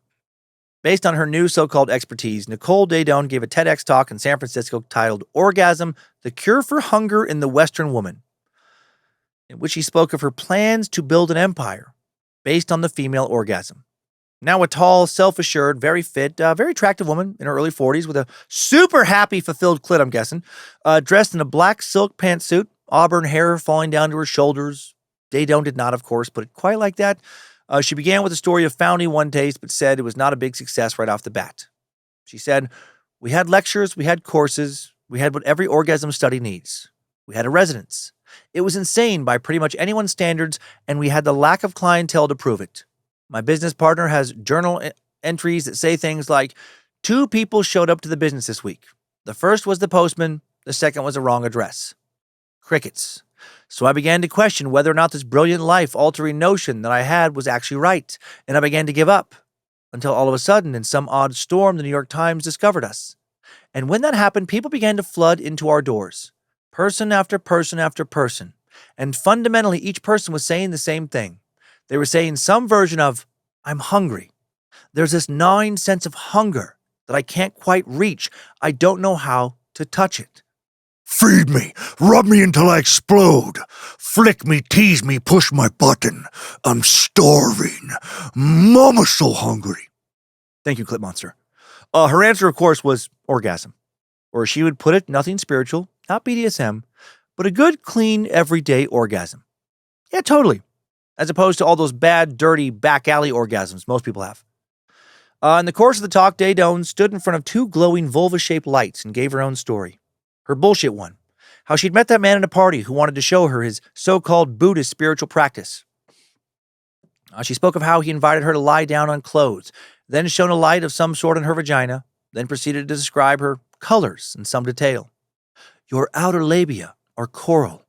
He then stroked her clitoris, quote, no firmer than you would stroke your eyelid. Daedone told her audience, I had never been looked at or felt that kind of compassion in that area before. I just broke open, and the feeling was pure and clean. It was, in her words, a truth apparently so undeniable that I had to bring it to the world. Yeah, you had a good lover.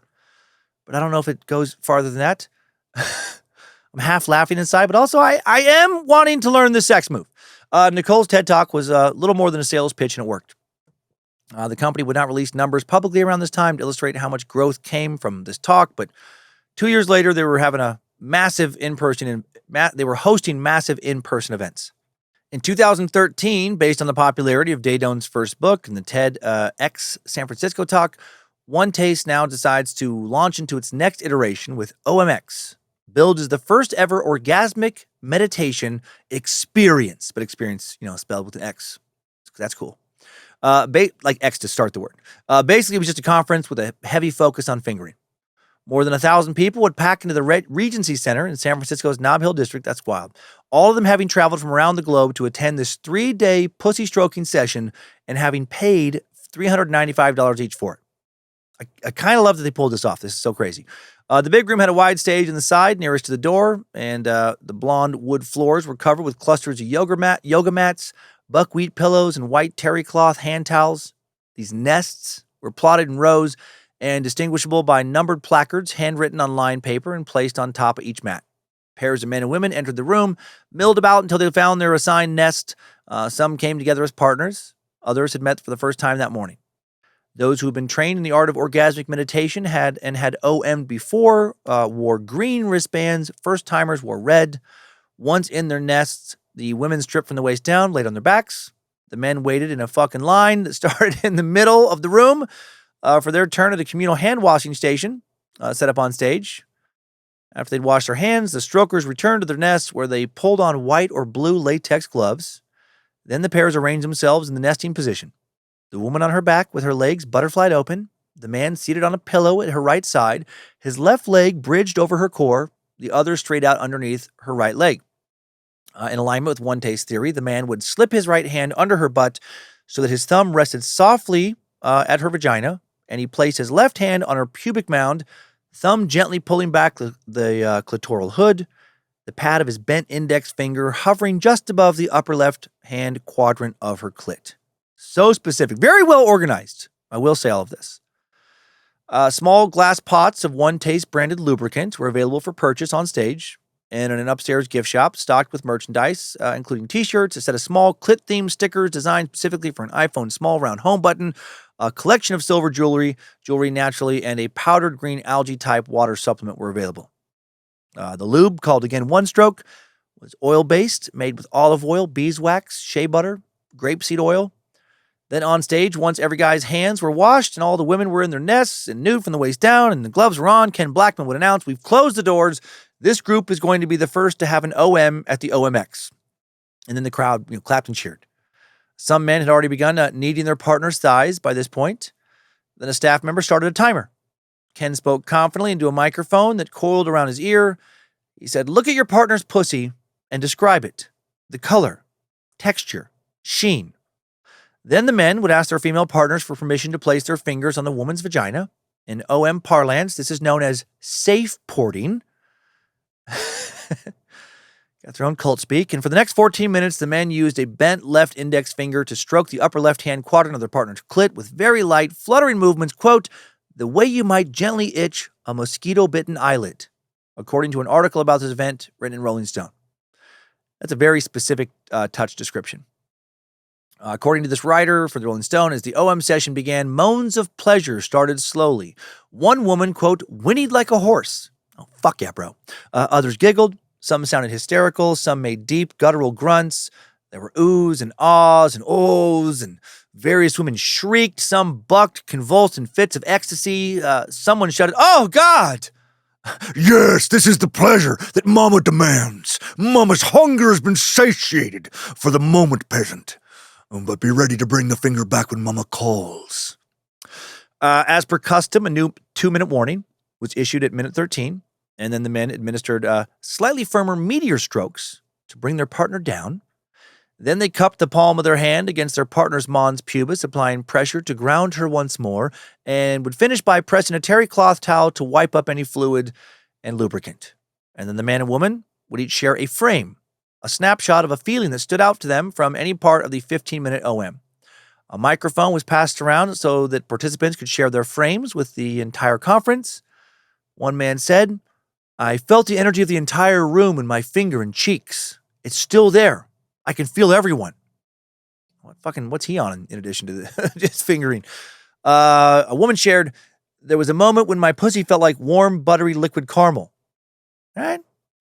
Another person said, "I felt waves of energy." Another woman, "I felt waves of energy from my pussy up to my heart chakra, spreading around like a lotus flower. I kept thinking about how much I wanted to lick it," shared Spokane Dwayne. "My dick feels like it's going to explode right now. Holy fuck, I'm rock hard," said another guy. "Can I lick it now?" asked Spokane Dwayne shortly before he was escorted out of the room and banned from returning to the conference.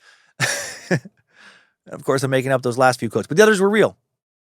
After the sharing of frames, it was time for lunch. At 2 food trucks outside, vouchers for the food trucks were available for purchase. Very nice, very organized. I picture all of them only eating tacos because I'm a child. At the end of the first day, a kickoff event was held in the Regency Ballroom, a Beaux Arts grand hall with 35 feet ceilings, 22 turn-of-the-century teardrop chandeliers, a horseshoe balcony, and a stage. Bryn Friedman, producer of the hit A&E addiction series Intervention, introduced Daedone, calling her the Jimi Hendrix of stroking. That's actually pretty great. I stroke it to the east, and I stroke it to the west. I stroke it to the woman that I love the best. I've been stroking. Daedone took the stage wearing a tight black mini dress, black high heel ankle booties as the Black Peas. I got a feeling. Boom from the speakers. I haven't thought about that song in fucking forever. I feel like Clarence Carter's stroking would have been a much better choice, but it's a deeper cut. Whatever. Nicole and a few of her staffers danced on stage. Soon the entire audience was out of their seats, shimmying, shaking, jumping, writhing, I'm guessing. I am the nun that gets some. Daedone would shout out, referring to the time that she supposedly thought about becoming a Buddhist nun. In a long, rambling speech, she would envision a world in which oxytocin, the so-called love hormone, quote, flows like the land of milk and honey. Connection is the new religion. Tonight is the beginning of lighting up the power grid. Really doubling down on the power of stroking. Who knew an entire religion could form around women coming really hard? From time to time, as Nicole spoke, she provocatively spread her legs, revealing a flash of her fuchsia satin panties. Then after this foreplay of sorts, it was time for Daedone to demonstrate. Nicole left the stage briefly, and assistants brought out a massage table, along with a round wooden side table on which they placed a pot of one-stroke lube, terry cloth towel, and a single lily in a glass vase, very classy. When Daedone returned, she was wearing a white butcher's apron over some sexy lingerie, was joined by Justine, a blonde OneTaste employee. Justine removed her skirt and panties. After airing her sweet, sweet bicycle seat out for a bit, she climbed onto the massage table, assumed a prone position. And it's important to remember both she and Daedone are mic'd up and spotlighted for all this. Over the mic, Daedone explained to the ballroom that she will start the orgasmic meditation by giving Justine bread and butter strokes. Basic ease you into the moment strokes. No mention of her wearing gloves. Also, a woman now stroke another woman. That's a new addition to this. Daedone, in front of all present, obviously, starts fingering Justine's clit. And Justine begins swaying and gyrating and contorting her body in response to Nicole's strokes, like she's an orchestral conductor. She's moaning, oohing and on. Then Justine's 15-minute orgasm is playing on surround sound amplified by enormous floor-to-ceiling speakers on either end of the stage. Showbiz! That's how they do it in San Francisco. Daedone's face contorts at one point, and she utters a very raspy, fuck. Hail, Lucifina. At the end of 15 minutes, Daedone wipes her hands off, blots Justine's crotch with a towel. Justine sits up, her face glowing, eyes dark and glassy. Then the audience lines up at a standing microphone in front of the stage to share their frames. After the audience shared theirs, Daedone said, "My favorite part is when I can feel the heartbeat in my thumb and the heartbeat in her pussy." The rest of the weekend, it's quite a show. Quite a fucking show. The rest of the weekend featured speakers like Dr. Pooja Lakshman, who did orgasm research at Rutgers University, Rhys Jones, a venture capitalist on Harvard Medical School's Genetics Advisory Council, and a trustee at Singularity University, and also Daedone's boyfriend. At the conference, OneTaste announced that it planned to launch an orgasm business mastery program in which participants could learn how to run their business based on the principles and connection of orgasmic meditation. It's pretty funny to think about. I picture CEOs coming back from this program, saying shit in team meetings like, all right, everybody, okay, let's get these numbers up. For next quarter, I'm fucking pumped. Let us stroke all of our clients' proverbial pussies for as long as it takes to have them come their fucking asses off and tell their friends. Sales gonna be off the charts. Rhonda, take off your skirt and underwear. I want to make you come right now in front of everybody. Everybody on the team. James, grab me some lube. Get some gloves. Get ready to carry sacred pussy power into your sales calls, everybody. The 3-month program, held on weekends, would cost $4,995. There was also a one-time community building class with turn-on training in London, Las Vegas, San Francisco, and New York City, costing $2,750. And if that sounds prohibitively expensive to you, OneTaste had already thought of a fun little game to get people excited for all this. At the end of the weekend, Joanna Van Vleck, OneTaste president, announced on stage that the first 7 people in the hall to physically touch her will receive free tuition to the OM-based business mastery program. She counted down backwards. 5, 4, 3, 2, and at one, bunch of men and women literally leapt out of their seats, sprinting. Women in short dresses clambering over the stage, men abandoning any pretense of composure, flailing outstretched arms towards Van Fleck. Robin Thicke's blurred lines played through the giant speakers, and those not running for a scholarship just fucking danced. It's a party. To bring the weekend to a close, Daedone passed a microphone around, giving the hundreds of men and women packed into the hall a chance to share a final thought on their experiences. The prompt was, "Today I am leaving here with," and responses included 1,000 questions. A huge crush on you, Nicole. Orgasmic determination. More lovers. Magic. A great time. I've rented room 344 here in the hotel for the night. I will lick any and all pussies walking to my door till my fucking tongue goes numb. And then somebody was like, "God damn it, Spokane Dwayne. Get him out of here, somebody." No. Behind the scenes, as is always the case with these groups, a secretive inner circle was forming. In 2015, Daedone organized a series of events called Magic School, held near Mount Shasta in Northern California. Oh, fuck yeah. Let's get some ancient root race Lemurian energy up into this wet finger fest. She named a handful of the inner circle as priests and priestesses of orgasm. Okay. One of these members of the inner circle was a man named Hazma Tayeb. He started working for OneTaste to leave behind when he left behind a software job he thought was dull. Still felt stuck because he'd had a son while in college with a woman he was not in a committed relationship with. Never really gotten to cut loose in his youth like he had hoped. Daedone had heard Tayeb's story and said that the mother's choice to have the child should not dictate his choices, and she absolved him of any responsibility towards raising his son. And that was a fucked up left turn I didn't see coming when I first went through all this. Yeah, it wasn't his choice maybe to keep the baby. Also wasn't the baby's choice to be born. Wasn't the baby's choice for its parents to have sex. This is a bunch of bullshit, bunch of selfish crap. Yay, no personal responsibility. Everybody just does what's best for them. Tayeb started teaching courses and eventually married that woman we met earlier, Rachel Cherwitz, who had risen up in the ranks to become the company's sales chief and perhaps more importantly, Daedone's, quote, top lieutenant. Tayeb was paid $6,500 to attend magic school and was named a priest of orgasm. Along with the other priests and priestesses, Tayeb dressed in white, conducted a group OM overseen by Daedone in front of 100 or so attendees. My God. At some point, Daedone told his group that Maitreya, the name for the next Buddha, according to Buddhism, would not be a person. It would be the OneTaste community who would, quote, heal the world through orgasm. Okay. Lofty. So that's what's going to feed the world's hungry and end wars waged by tyrannical despots and bring equity to the chronically disenfranchised and dethrone the globe's oligarchs who regularly trade lives and others' quality of life for profit on top of already exorbitant profit. Very powerful clitoral orgasm. Got it. Oh, man, it was right there the whole time. You feed mama and mama feeds the world. Make me come. Make me moan and writhe, and I will cure all that ails. Thank you, increasingly creepy clit monster. This type of sexually hyper-focused mysticism did not make its way to the outside world immediately. Indeed, for much of her career, Nicole said that she was against mysticism, that OneTaste was almost as rationalist as some of the organizations we covered in the recent Zizians episode. To the general public, OneTaste was just another startup-y health brand, and you could try it as easily as you might try a new kind of workout class or a new superfood. Prospective students' first encounters with the company were typically casual. They might spot a free or almost free event with a title like, "Tired of swiping left? Let's talk real intimacy." Or, "You do yoga, you meditate, now try orgasmic meditation." At that event, no one got finger blasted. OneTaste staffers told curious people about a $199 introduction to OM class, and then at that class, while attendees were no longer invited to try OMing during the intro class, it still featured a live OM demonstration between staffers right before lunch.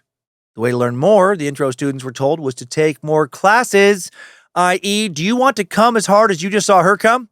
Well, sign up and get that fucking clit rubbed and rocked. Get it rubbed, rocked, and locked. And then, you can take some different kind of sex classes. OneTaste clearly wanted to make money off their members and, more money. And open up to some male-centric classes as well, because OneTaste's 6-month mastery program, for instance, now included classes like how to fuck, how to suck cock, and how to suck pussy. And it cost $7,500. I actually like the phrase how to suck pussy. I picture Spokane Dwayne signing up immediately for the how to suck pussy class. Sitting in the front row, just furiously scribbling notes the entire time. Okay, alternate between licking and sucking to work different muscles, avoid fatigue during long sessions, like that. Hell yeah, dog. Wear a camelback to help stay hydrated. Oh, shit. Oh, that's so fucking smart. OneTaste also started, can you imagine? Actually, that's so ridiculous. Can you imagine just as a guy going down on a woman, or, as a woman, a guy or gal going down on you, and they have they have a camelback, full of water or whatever, Gatorade, so they can stay hydrated. Just a marathon session down there. OneTaste also started a year-long $60,000 membership. Damn, $60,000 a year. And that let you take all the courses you want for that year. And also, you got to sit in the front row and get the best views of all that fingering. And perhaps the best views of fucking sucking and licking. Not sure if those classes I just mentioned offered similar demonstrations. Staff would also encourage students to repeat courses, telling them the experience changes as they progress. Unsurprisingly, most students would take a course or two, drop off, disappear. But, some, those with a strong core yearning to overcome anxiety or resolve sexual trauma, for example, would get drawn in deeper. Volunteering at events could lead them to work for the company full-time, usually in sales, and that was where things would get a little less health-focused. Instead, working for OneTaste on this level was about hardened capitalistic practicality. Staffers were told to target young, beautiful women and awkward, nerdy, wealthy tech guys.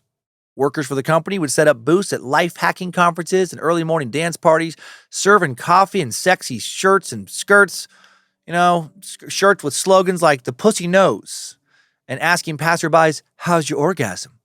And at OneTaste events, attendees often played communication games, prompting them to share vulnerable stories. Staffers took notes that might help them sell more courses later. Maybe a student was recently divorced and lonely. Senior staff assigned attractive subordinates to hone in on wealthy students who seemed attracted to them or had experiences in common. Female employees were told to wear lipstick, usually red, heels, short black skirts as they pursued these sales leads directed by Rachel Cherwitz. So it's just like a sex working ring now. In addition to her responsibilities as sales chief, Rachel was also good PR for the group, appearing in many of OneTaste public videos, calmly explaining how people who OM daily like herself gain confidence, feel energized, have much better sex. Before events, sales staff often watch one of her favorite YouTube videos, a clip of lions hunting in a pack. Cherwitz even adapted this into her vocabulary. She allegedly called customers marks, referred to her and other OneTaste devotees as lions, tigers, sometimes as fluffers, a term borrowed from, porn sets. People hired to keep male adult actors' dicks hard in between scenes. The OneTaste sales staff was also told to communicate to their potential customers one thing above all else: money was not real. It was just an emotional attachment. Okay, yeah, try telling that to the IRS or your landlord when you don't pay taxes or rent. What are you guys so hung up on? Come on, all these arbitrary, fictitious, emotional transactions. Get out of here. As an example of how this would all play out, let's now meet a woman named Nicole. Her last name not given in sources. Around late 2014, early 2015, Nicole would start taking OM classes in Brooklyn. She'd always felt self-conscious about her body, but about asking for what she wanted during sex. She'd literally never had an orgasm. So even though she thought OM sounded weird at first, she went to a free OneTaste event one evening to see if she could find some help. She chatted with staffers, started attending regular OM gatherings in New York. She was having fun at these meetings. She was pleased by being flirted with by the men she met there. All of a sudden, a lot of men were interested in her, and she really liked that. Maybe a bit too much. She's being grifted here, like these guys are told to go like her. Within months, she quits her teaching job, gives her dog away, what the fuck, and then starts working on OneTaste sales staff and living in a communal house in Brooklyn with her coworkers. 7 days a week, they gathered for multiple rounds of orgasmic meditation. Yikes. Life at the OM house was relentlessly scheduled. Every morning around 7 a.m., staff convened for 2 rounds of OM, switching partners midway. The early bird gets to come, as they say. Twice, apparently. Then came an Alcoholics Anonymous-inspired fear inventory, where they would write out and share their worries with a partner. They were all highly encouraged to report to management if they heard others express any doubts about OneTaste, which is pretty culty. Then they all went to Bikram yoga, cooked, cleaned, spent several hours making sales calls around a table, tracking their progress with Salesforce.com. During these work sessions, Nicole and her coworkers would chirp constantly about feeling turned on. If they didn't, Churwitz or somebody else would drill down on why they weren't feeling excited to sell. Someone who wasn't hitting sales goals took the chance of being deemed tumesced or off the rails, aka in need of OM or sex. Nicole, like many of her coworkers, was classified as an independent contractor, earning commissions on courses she sold. She was lucky to make $200 or $300 a month on these commissions, which supplemented the $900 monthly stipend she received from a manager's personal account. She would spend more than 80 hours most weeks on her assignments, working on the group's formal and informal activities. She reported some others around her worked 100 hours per week on a schedule similar to Nicole's, but were told to only officially log 30 hours and were only given a salary as a part-time employee of about $15,000 a year. Man, so much for enlightenment. This is just pure exploitation. After the sales calls were done, the members did an afternoon round of OM, right? Their pussies must have been so fucking strong thanks to all these orgasmic workouts. I can come with the force of 1,000 cocks. Thank you, Clip Monster. Then after the afternoon OM, they would run the evening's public session where they would set up chairs, run the microphone around to attendees, and chat up more sales leads. It was exhausting, but they were told that their explosive orgasms could power them through anything since it was an endless energy resource. Okay, maybe that's what we should explore. Instead of nuclear, hydroelectric, solar, natural gas, coal, wind-generated electricity, we should just rely on pussy power. If we can just keep all those clits, humming along, they'll keep all the lights on for us. Nicole would get tired, but for a time her spirit stayed high. She felt like she was there for a good reason. She was living a life of purpose. The group seemed full of glowing, attractive people, confident they could feel profound sexual pleasure, whenever they wanted. They were different than the people outside the group, more special, more enlightened, more culty. They called outsiders asleep, muggles, or people stuck in the matrix. Nicole, while she's working for almost nothing, keeps spending what little money she does make on OneTaste, puts it right back into the company. She'll attend magic school, paying $6,500 like everybody else, where, well, she'll pay part of it, as you'll see. At magic school, a OneTaste executive took her by the hand and led her to a sales table to talk about putting down a $12,000 deposit for an upcoming class called the Nicole Daedone Intensive, only offered to top Inner Circle members. She didn't have the money, so a senior staffer suggested she ask another OneTaste member, a man who worked in tech and a man who had already paid part of her magic school tuition. Nicole wanted to do it so badly. She believed wholeheartedly that the people who did the intensives were much better off than the ones who didn't, and she wanted her boss, Rachel Churwitz, to like her more. So she entered into a romantic relationship with this other member, a man who had, already paid part of her tuition for magic school. Now he pays for her intensive, and they agreed to get married. In August of 2015, they will get married during a 2-week, $36,000 a person retreat, which was that Nicole Daedone intensive. So, she's like, will you pay for my membership? And he's like, sure, if I can marry you. This is all very fucked up. That $12,000 I mentioned earlier was just a deposit. Her and her new husband, so they paid $72,000 for a 2-week retreat with who knows how many other members and Nicole. What a grift. Fucking unreal how much mileage and money Nicole's getting out of mostly bean flicking. By the time of her wedding, things were taking a turn for the worse for Nicole. The wedding, on top of other OneTaste-related choices, had distanced her from her parents, and her closest coworker had left the company. Now she starts to finally feel taken advantage of. And eventually, Nicole persuades her new husband to leave OneTaste with her in September of 2015, shortly after their wedding, after they had spent more than $150,000 in total at OneTaste in less than a year, on top of working for next to nothing. And then once outside of this madness and thinking a bit more clearly, Nicole realized that she's not actually in love. This is crazy. She gets divorced, moves in with her parents in New York. She's depressed, humiliated, and suffering from suicidal ideation. Yikes. Turns out you need a bit more than just powerful orgasms to lead a fulfilling life. Nobody from OneTaste reached out to her when she left. She was not in the community anymore. She was not giving them more money, so they appeared to just no longer give a shit about her. And Nicole felt like a fool. Meanwhile, many of those still in OneTaste will later claim that they weren't just being taken advantage of financially, but also sexually. Allegedly, senior staff members, including Rachel Churwitz, told staffers below them to have sex with somebody right before they would try and sell them yet another course. Some members developed a practice of asking wealthy new recruits to pay for their courses, often suggesting they'd offer, sex or attention in exchange. They even straight up called it hooking. Right? If you were a dude in this group with money, you could get a number of women to fuck you in exchange for you paying thousands for them to take more courses to get fingered and whatever else. Other sexual shit was going on. Aversion practice was now the company's new teaching, that you gain power and expand your orgasm within the group. This is a broad term for sexual energy, this aversion practice, by performing sexual acts you did not want to do, or by doing them with people you found disgusting. So that meant, for instance, that if Rachel Cherwitz saw somebody bickering with a coworker, she could allegedly demand that the two of them fuck. Other times, leadership would assign someone to be a member's sex manager, and the sex manager would then go on Tinder, line up a sex date, a new one, with whoever they were managing for every day of the week, doing all the texting and telling the person who to meet and when, and they were just expected to go fuck this stranger night after night. Strangers. Unsurprisingly, this all leads to some legal troubles. In 2015, the company paid $325,000 to settle a labor dispute with former sales rep Aries Blanc. Blanc had said Cherwitz and others ordered her to sleep with both customers and managers, and two people familiar with the matter say she considered the experience to be sexual assault. Blanc, in her settled labor dispute, said she was misclassified as an independent contractor because OneTaste dictated she was doing what she was doing most hours of the day. Also said she was paid less than minimum wage and was owed a bunch of overtime.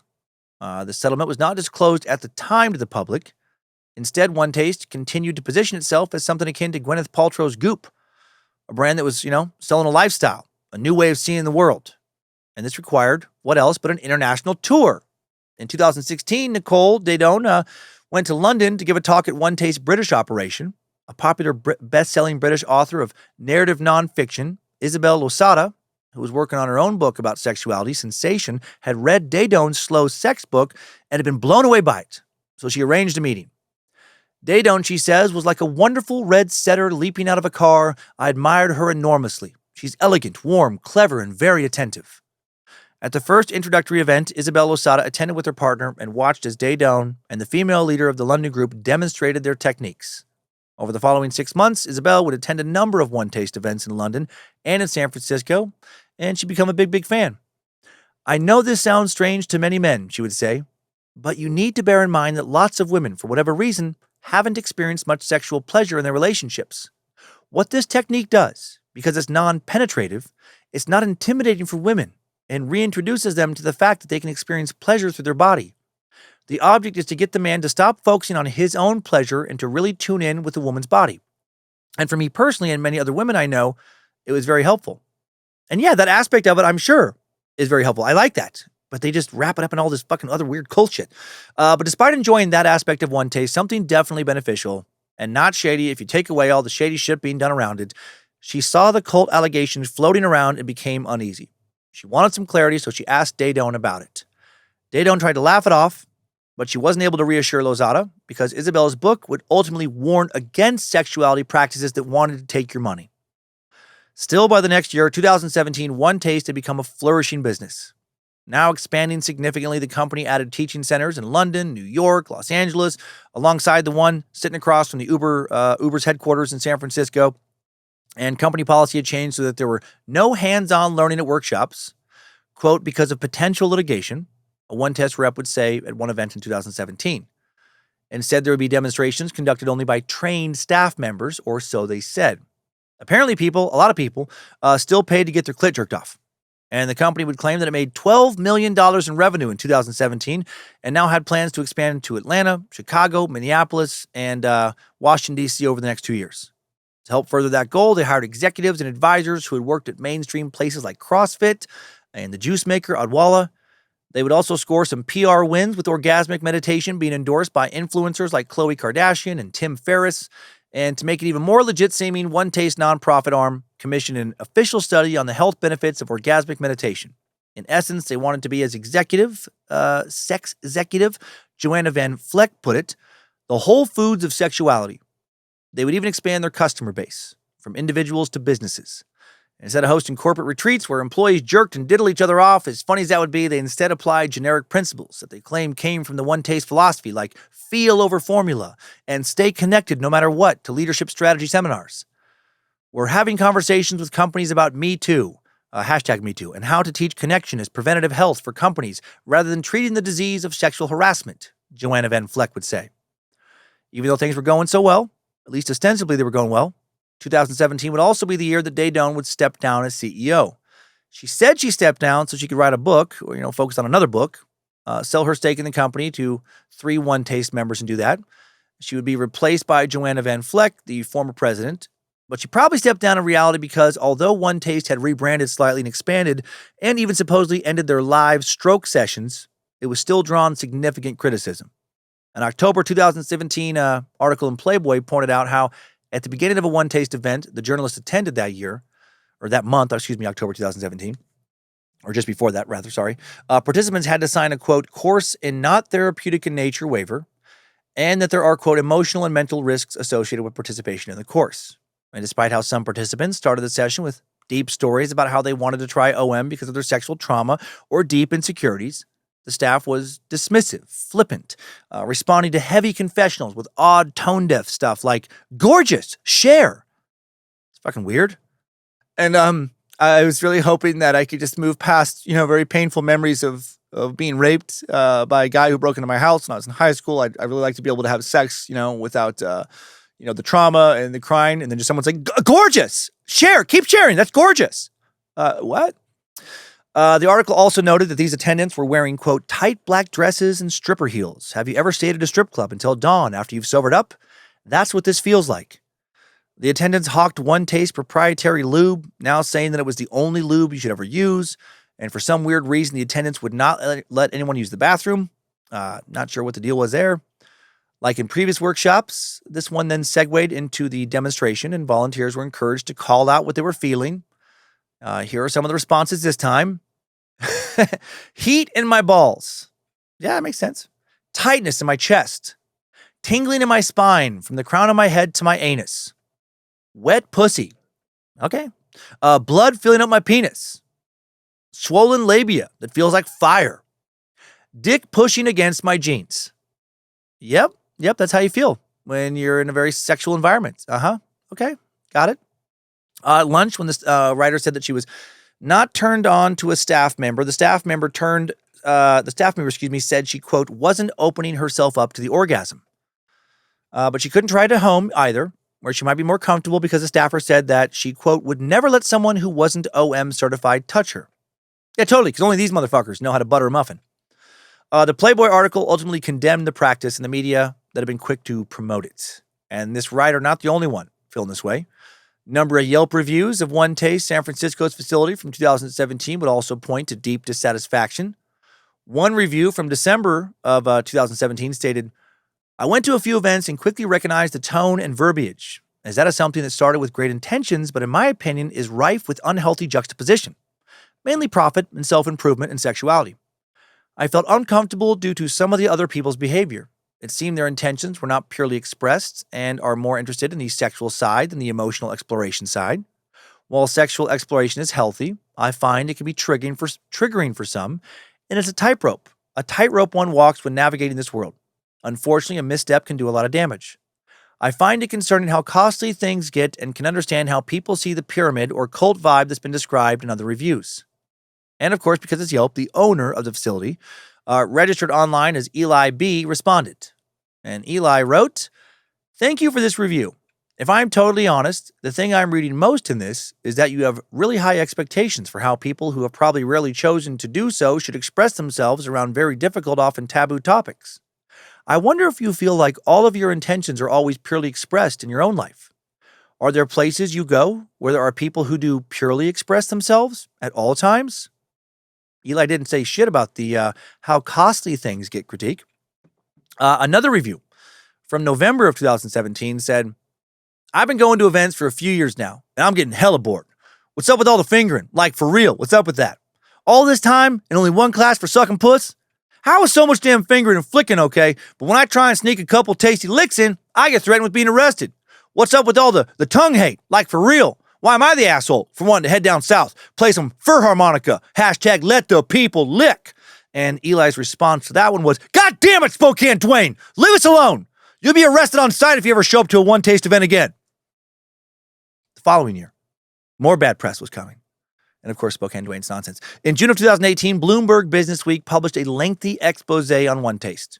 chronicling everything from how staff were trained to individuals who had spent thousands of dollars they didn't have at OneTaste. Just a few months later, in October of 2018, OneTaste announced it was closing all of its U.S. offices and stopping. It would no longer offer in-person courses and retreats, saying it instead would focus on online education to reach a wider audience. But that would not stop what was coming. All their financial finger-blasting fuckery was about to come back and bite them in the clit. After the 2018 Bloomberg article, the Federal Bureau of Investigation, the FBI, opened a probe into OneTaste for prostitution, sex trafficking, and violations of labor law. Uh-oh. Oh, and remember all that stuff about how OneTaste was done with its orgasmic meditation demonstrations? That was a crock of shit. In December of 2020, an article written by someone named Melissa described how she had taken her boyfriend to a OneTaste event in Sydney, Australia. When she signed up and paid the fee, she was sent an email asking her to bring along the following kit: pillows, blanket, and natural lubricant. The class opened with the teacher welcoming 21 students, 14 male and 7 female. She promised that by the end of the course, they would all be qualified to practice the discipline. Then the teacher went around the room asking, "What does orgasm mean to you?" Answers included fun, energy, electricity, sensation, release. So far, not so awkward, but then came a trust exercise. They were now instructed to turn to the person next to them, can't be the person you came in with, and take turns giving and receiving arm tickles, first light and then firm. Okay. Meanwhile, my boyfriend, this person would write, thanks to the ratio of guys to girls, pairs with a 30-something Eastern Euro male who could be mistaken for being part of the cast of Taken. It's a really funny description. As I sit shoulder to shoulder with my partner, and we both close our eyes, ready to receive, I feel every sort of awkward and uneasy. I thought we'd do this together. Next up was dealing with rejection, and once again, it was time to match with another partner. They practiced asking, "Would you like to OM?" and responding, "Yes," using different tones and intonations. "Yes, yes, Yes, yes, give it to me. then no. Then it was time for the demonstration. The teacher and the volunteer stepped to the portable massage table at the front of the class, where the volunteer lay pantless but wearing electric blue heels with her legs spread. This finger dance happened in front of Melissa and her boyfriend for 15 minutes before closing out with the clothed OMer grounding the pantless woman by pressing down on her vagina with what seemed like the full weight of her body. Then came the opportunity to practice themselves, stroking the clitoris up and down, using only their left pointer finger, and in the 1 o'clock position. As the OneTaste Sydney tutor explained, respecting the person in the practice means circular motions are not allowed. Okay. They were all supposed to leave the room, and whoever came back, that meant they were open to being asked if they would like to OM now. Melissa and her boyfriend left and didn't come back. We felt like we dodged an exhibitionist sex cult and survived, but not unscathed, she wrote. It was 7 days before we could bring ourselves to be intimate again, and to this day we have never OM'd. So much for a sexual awakening. Sources don't say what OneTaste gets up to for the next 3 years. Seems that they circled the wagons, tried to lay low, leadership kind of disappeared, took a low profile while the FBI continued to investigate them. And then more bad press came. A Netflix documentary, Orgasm Incorporated, the story of OneTaste, was released November 5th, 2022. 3 days prior, 14 former OneTaste members had sued Netflix in an attempt to block the release of the film, claiming that much of the footage used in the film was misappropriated by a former OneTaste employee. A petition was signed by close to 500 people pleading for Netflix to not use the footage, some of which presumably included footage of them. The judge in the case, however, denied the motion. The plaintiffs withdrew their lawsuit on November 7th after the documentary was released, with their faces now blurred out or out of frame. Much of what was discussed in the documentary we've already talked about here, so we won't go over it again. What's important to add is that some of the evidence they used were journals written by Aries Blanc, that employee who settled with OneTaste for several $100,000 back in 2015. Because she'd agreed not to disparage OneTaste in her settlement, she had her sister, Autumn Blanc, read her journals on camera. Smart. With the story being that Aries had left the journals at her sister's house and her sister had found them and called Netflix. 7 months later, June 6, 2023, Daedone and former head of sales Rachel Cherwitz are indicted on charges of forced labor in federal court in Brooklyn. Breon Peace, U.S. Attorney for the Eastern District of New York, and Michael J. Driscoll, Assistant Director in Charge, Federal Bureau of Investigation, New York Field Office, announced the charges. The two were charged with, quote, conspiracy in connection with a years-long scheme to obtain the labor and services of a group of OneTaste members, including volunteers, contractors, and employees of OneTaste, by subjecting them to economic, sexual, emotional, and psychological abuse, surveillance, indoctrination, and intimidation, the announcement said from the U.S. Attorney's Office. Cherwitz was arrested that morning. Daedone remained at large but pled guilty in court June 13, 2023, was then released on $1 million bond secured by her mother, her mother's boyfriend, and a friend who put up her $2 million property in Fort Bragg, California. And that's some friend. Federal prosecutors would go on to employ the journals featured in Orgasm Incorporated in their case against Daedone and Cherwitz, citing them in an October 2024 motion laying out the case and seeking to have them admitted as trial evidence. Jane Doe 1 wrote multiple handwritten journal entries, both during and after she served as a student and staff member of OneTaste, the motion stated. The journal entries, among other things, detailed Jane Doe 1's relationships with the defendants and their co-conspirators, financial condition, and psychological state during and shortly after the time she performed labor and services in connection with the charged conspiracy. The defense attorneys alleged these journals were fake.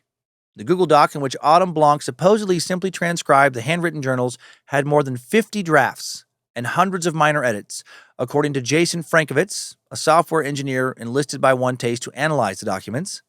Parts of the handwritten journals, copies of which the government shared with the defense in the previous summer, nearly perfectly matched the final draft of the Google Doc, not the earliest versions. And what does that mean? That means that the handwritten journals had been written after the electronic journals were fully finished. So that reeks of a little bit of bullshit. Federal prosecutors continued to defend the journals until March 12th, 2025. In light of information obtained since February 26, 2025, since the status conference end, the government no longer maintains that the disputed portions of Aries Blanc's handwritten journals are authentic, wrote U.S. Attorney John J. Durham in the March 12th letter, which was co-signed by other federal prosecutors on the Daedone and Cherwitz case. This letter, therefore, affirmatively corrects any statements to the contrary previously made to the court and defense. Of course, Daedone and Cherwitz's lawyers immediately now suggest to drop the case.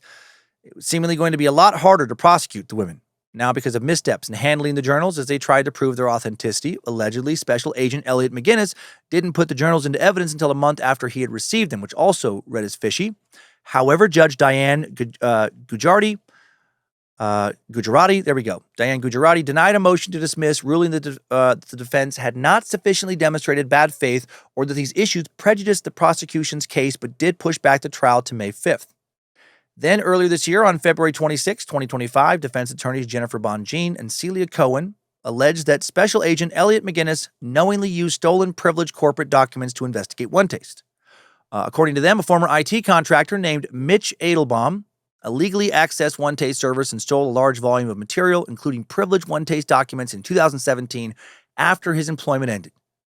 Per defense motions, Agent McGinnis obtained a privileged company legal risk assessment in January of 2021 and recognized the privileged nature, but failed to pass it to a so-called taint team or notify OneTaste that its corporate documents have been stolen.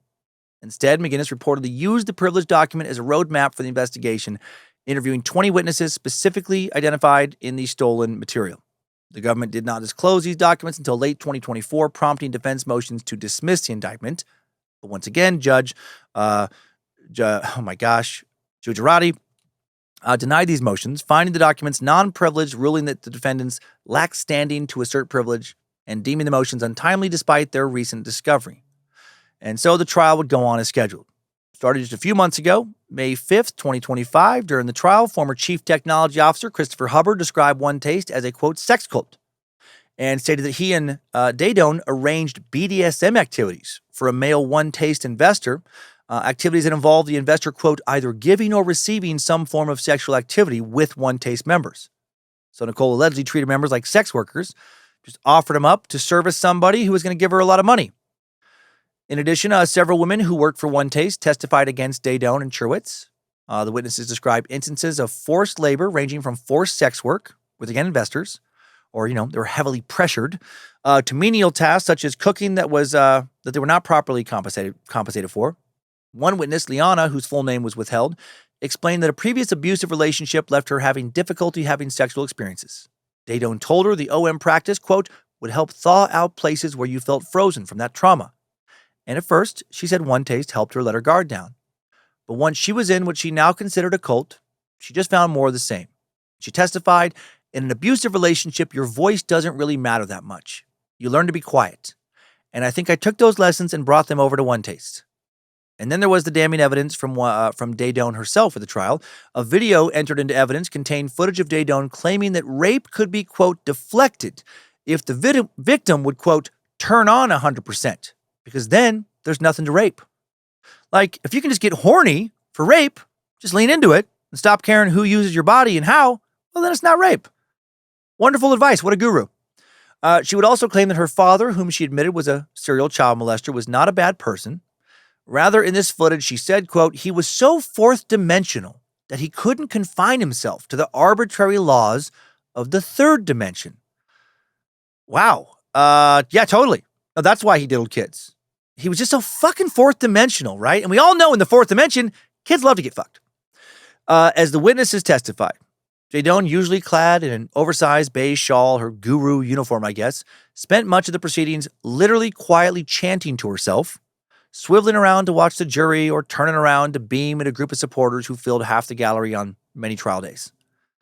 Still, the prosecution's task, not easy, since Daedone had never, to their knowledge, used bodily force or violence to make them stay in the group. The prosecution had to prove that she had manipulated followers into staying and doing her bidding, which is a tougher argument to make. They had to show that the group was indeed a cult, that it made people lose their sense of self. To that end, witnesses described how they worked around the clock on little sleep, for little pay, or as volunteers, training to become employees. They described how they were instructed to evangelize the company at all times, to respond promptly to a constant stream of messages. If they needed to take a shower, use the bathroom, they had to notify the group chat. They were encouraged to distance themselves from people who didn't understand the group. When Daedone visited, they had to clean bathrooms, make beds, grocery shop for her, drive her to appointments for hair, nails, and tanning. And as OneTaste separated them from all they knew in their old lives, it seemed like there was nothing to return to if they left. Bonjean, Daedone's attorney, moved for acquittal after the government rested its case on June 2nd, arguing that fear of shunning or not fitting in does not amount to forced labor. Once again, the judge quickly denied this request. The defense only called a handful of witnesses, wrapped up with closing arguments.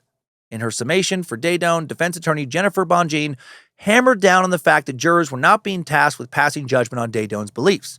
Bonjean sharply disputed that any of the women who testified had been forced to stay at OneTaste. And she likened the group, and this is really smart actually, to a sorority, which comes with rituals and demands loyalty, telling the court that she didn't join such an organization, but her daughters tried it out, and they hated it.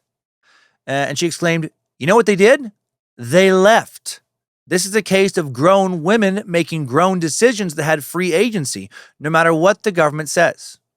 And that's not a bad argument, I gotta say.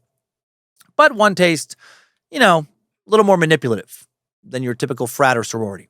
After Bonjean's analogy, the jury is released to deliberate. Had Nicole Daedone, had Rachel Cherwitz actually violated labor laws? Or were they nothing more than, shady, highly sexualized sorority leaders? After a little more than 12 hours of deliberation on June 9th, 2025, the jury found Daedone and Cherwitz both guilty on federal forced labor charges, and each now face up to 20 years in prison. Defense attorney Jennifer Bonjean described the verdict in the 5-week federal trial as a punch to the gut. She told reporters, not how we had hoped things would shake out, but these are very strong women. They are absolute inspirations, and they will make it through this storm, and so will we. The fight's only beginning. Unsurprisingly, they plan to appeal.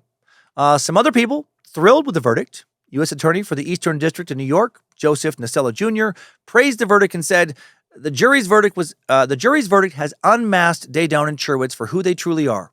Grifters who preyed on vulnerable victims by making empty promises of sexual empowerment and wellness only to manipulate them into performing labor and services for the defendant's benefit.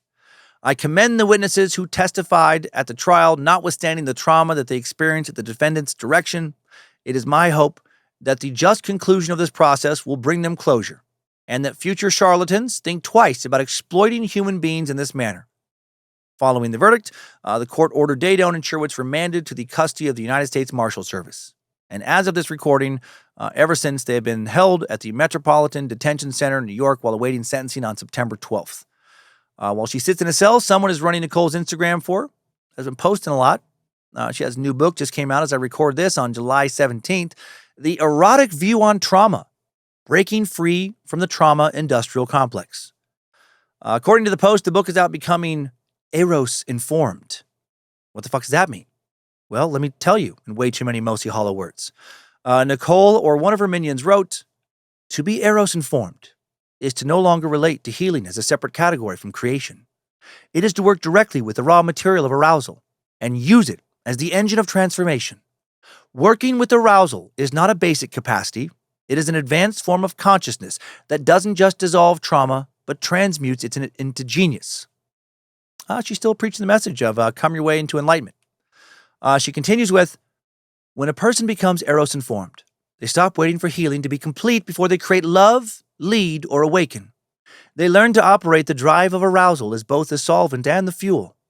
Rather than stare at the wound, they engage with the energy underneath it. They stop trying to regulate a problem and start activating a new possibility. Healing becomes the byproduct of a system coming online, not the precondition for aliveness. Suffering dissolves not through analysis, but through acceleration, through being pulled forward by vision, eros, and the biological imperative to thrive. Instead of riding a bicycle of mindfulness through hell, hoping for a calm, the eros-informed being turns on the all-terrain vehicle of erotic intensity and drives out. Did she just try and steal my fucking bicycle joke? She continues with, this is the full inclusion of desire as an evolutionary force. Once it is activated, the old self-concepts that once required constant management become irrelevant, burned away in the heat of movement. When you move with eros, healing is not something you have to fight for. It is something that cannot be stopped. Totally. All you have to do is diddle that clit. Do it the right way. And all your problems just orgasm right away. Nicole might have a lot of time to test that theory. Test it out. If she ends up in prison, for the next 20 years, which would mean she would not be let out of a cell, to be free until the age of 78. Hopefully she ends up with a cellmate who's very open to her teachings. Someone with a patient hand and a very steady index finger. And now let's get out of this timeline. Good job, soldier. You made it back. Barely.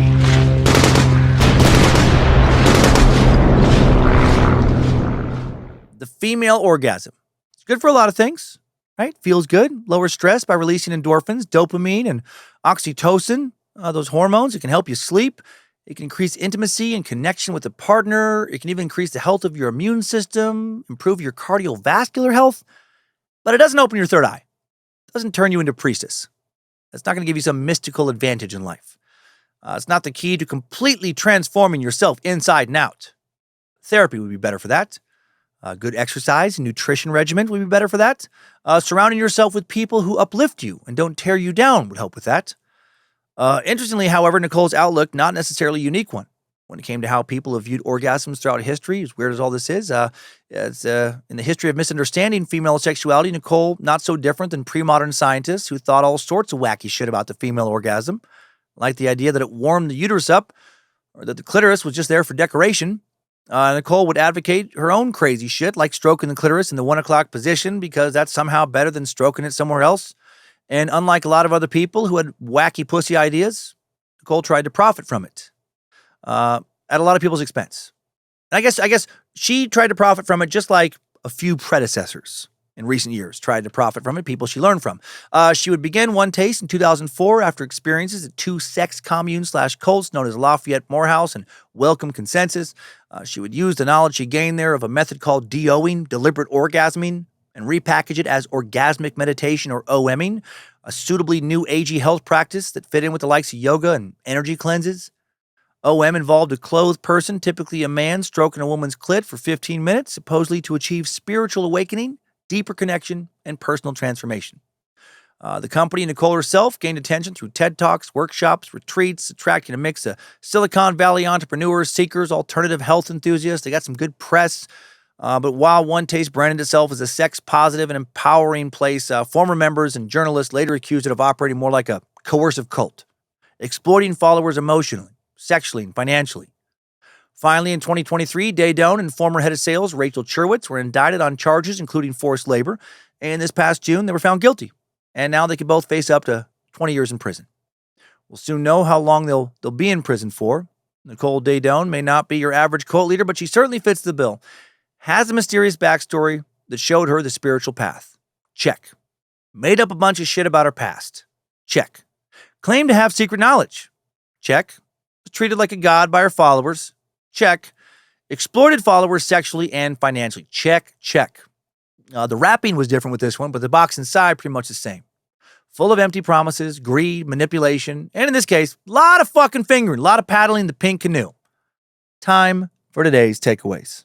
Timesuck Top 5 Takeaways. Number 1, the female orgasm was something of a historical mystery until just recently. Well, it's pretty obvious why men have orgasms, since you can see the effects as it's taken place.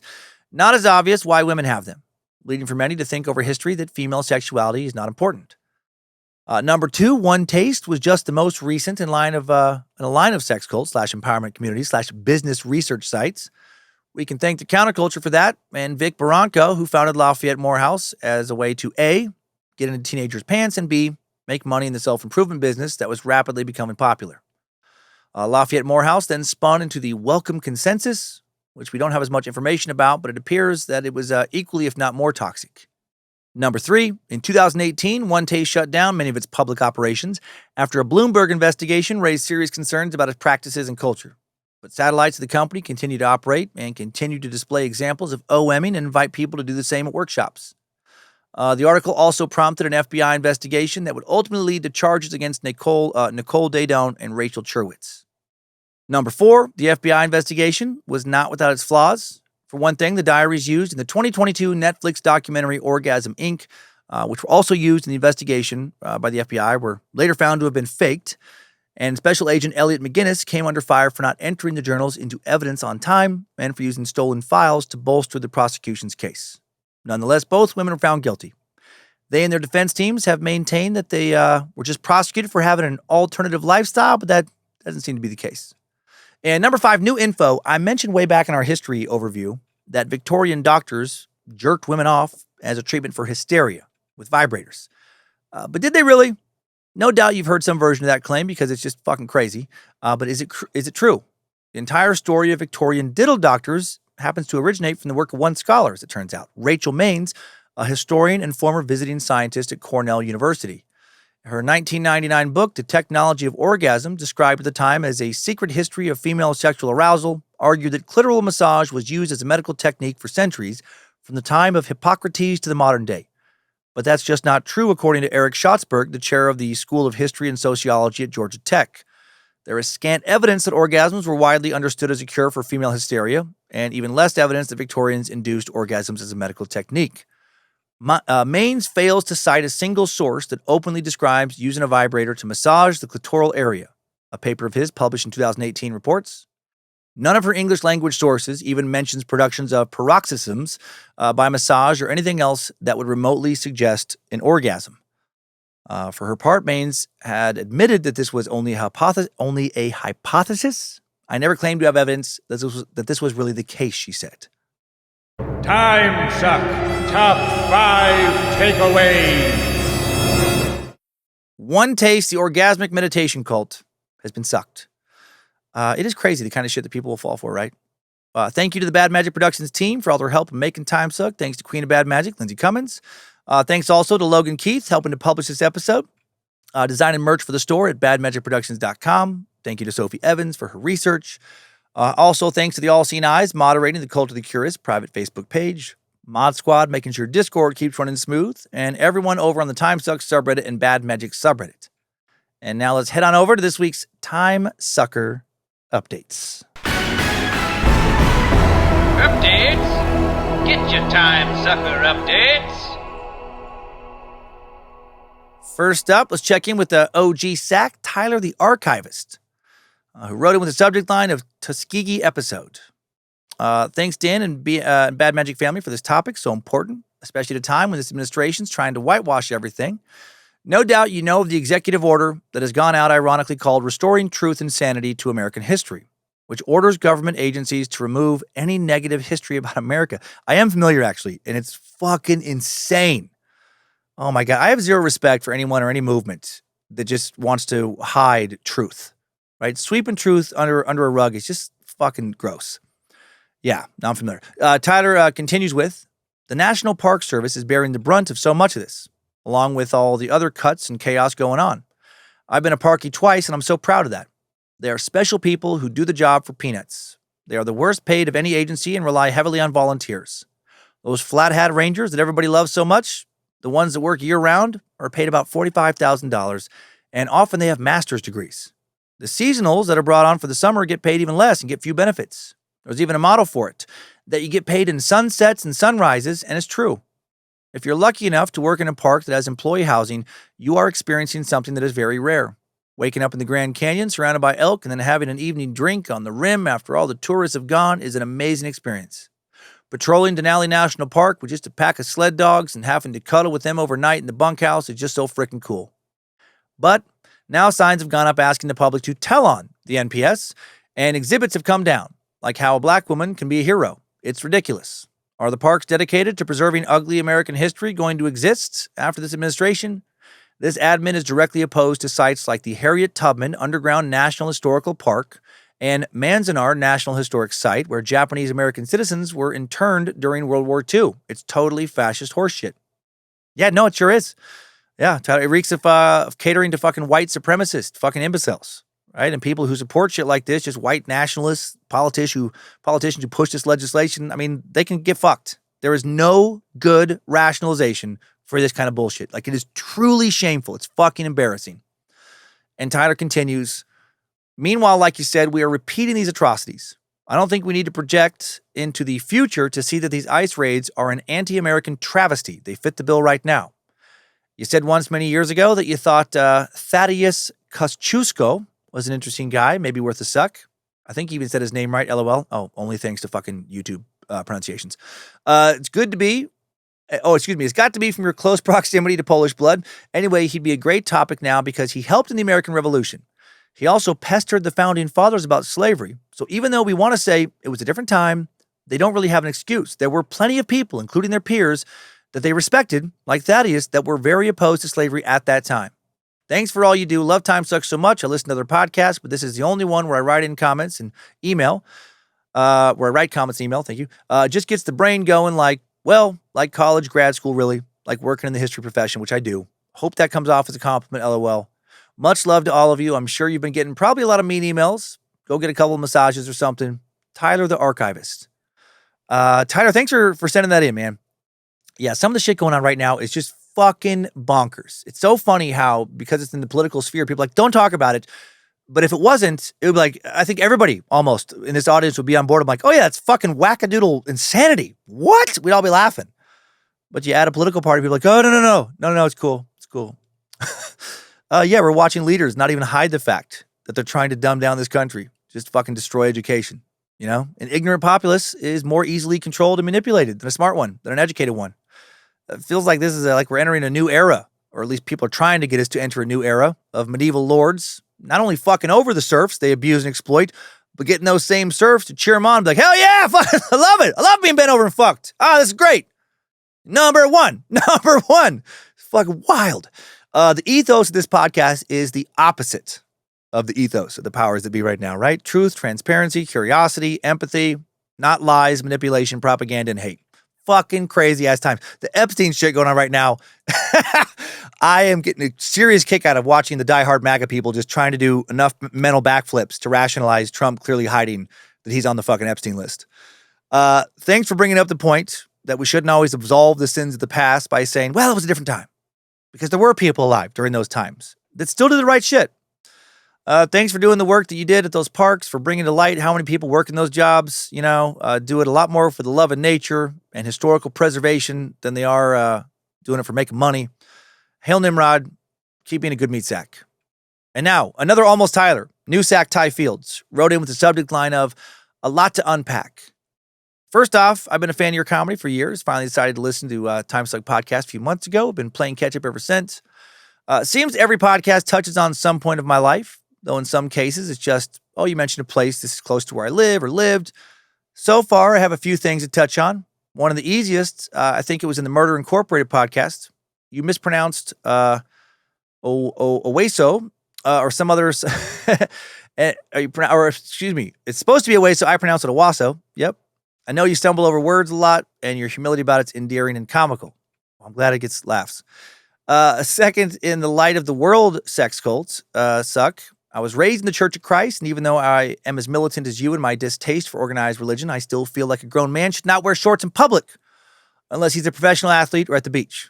It's weird, the shit that sticks with you. Thirdly, and most importantly, your most recent suck, the Tuskegee Suck. Tuskegee Study. I was raised in part by my grandparents in a little southern town called Crawford, Mississippi, a town that now boasts of a road carved out of the wilderness by my grandfather, and now bearing his name, which is pretty damn cool if you ask me. But anyway, we would have to drive what was then 45 minutes to a town called Columbus for any medical treatment.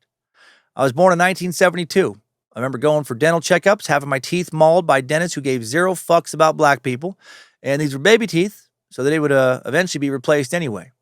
As I grew older, I grew increasingly weary of doctors and medical professionals, especially dentists in large part because of the story I'm about to tell you. By age 14, I was living with my mom in Flint, Michigan, and was attacked by a gang of kids that ended in me getting 2 of my lower front teeth chipped. Back then in Flint, hood loyalty was serious, and I attended a school outside my neighborhood because I was gifted, so I was viewed as a traitor. But I was a scrapper, so a one-on-one fight was just going to end with me kicking some kid's ass. So I got jumped in a fight that resulted in about 15 arrests because once some of my neighborhood friends found out who was getting jumped, it turned into a neighborhood brawl. That spilled into the next few days because once my classmates from school found out that the person that got jumped was me, they were itching for revenge. But anyway, I'm starting to wax nostalgic about my glory days. Back to the reason for the email, the teeth. After all that, I had to get my teeth fixed by a dentist who, gave zero fucks about black people. But it was all my mom could afford. She initially performed root canals with very little anesthesia, put caps in my teeth, which I shortly thereafter yanked out with a pair of pliers because they were itchy because that piece of shit somehow got hair from his knuckles or hands or whatever in the cement or whatever was used to mount the caps. So for weeks, the hair was tickling my gums, driving me crazy. No one would believe me. Next, my mother decided to get the teeth pulled because my gums got infected after I moved my caps. The giant piece of shit removed 2 of my teeth with no anesthetic at all because he felt like black people couldn't really feel pain, I guess. I refused to give him the satisfaction of crying or screaming as he yanked out my teeth. And afterwards, that hairy-handed shitheel, that's a fucking great description, said to my mother, man, he should join the CIA. He's one tough son of a bitch. So not only did he just rip 2 of my teeth out of the face of a 14-year-old kid with no pain meds, he then called my mother a bitch to her face in front of me.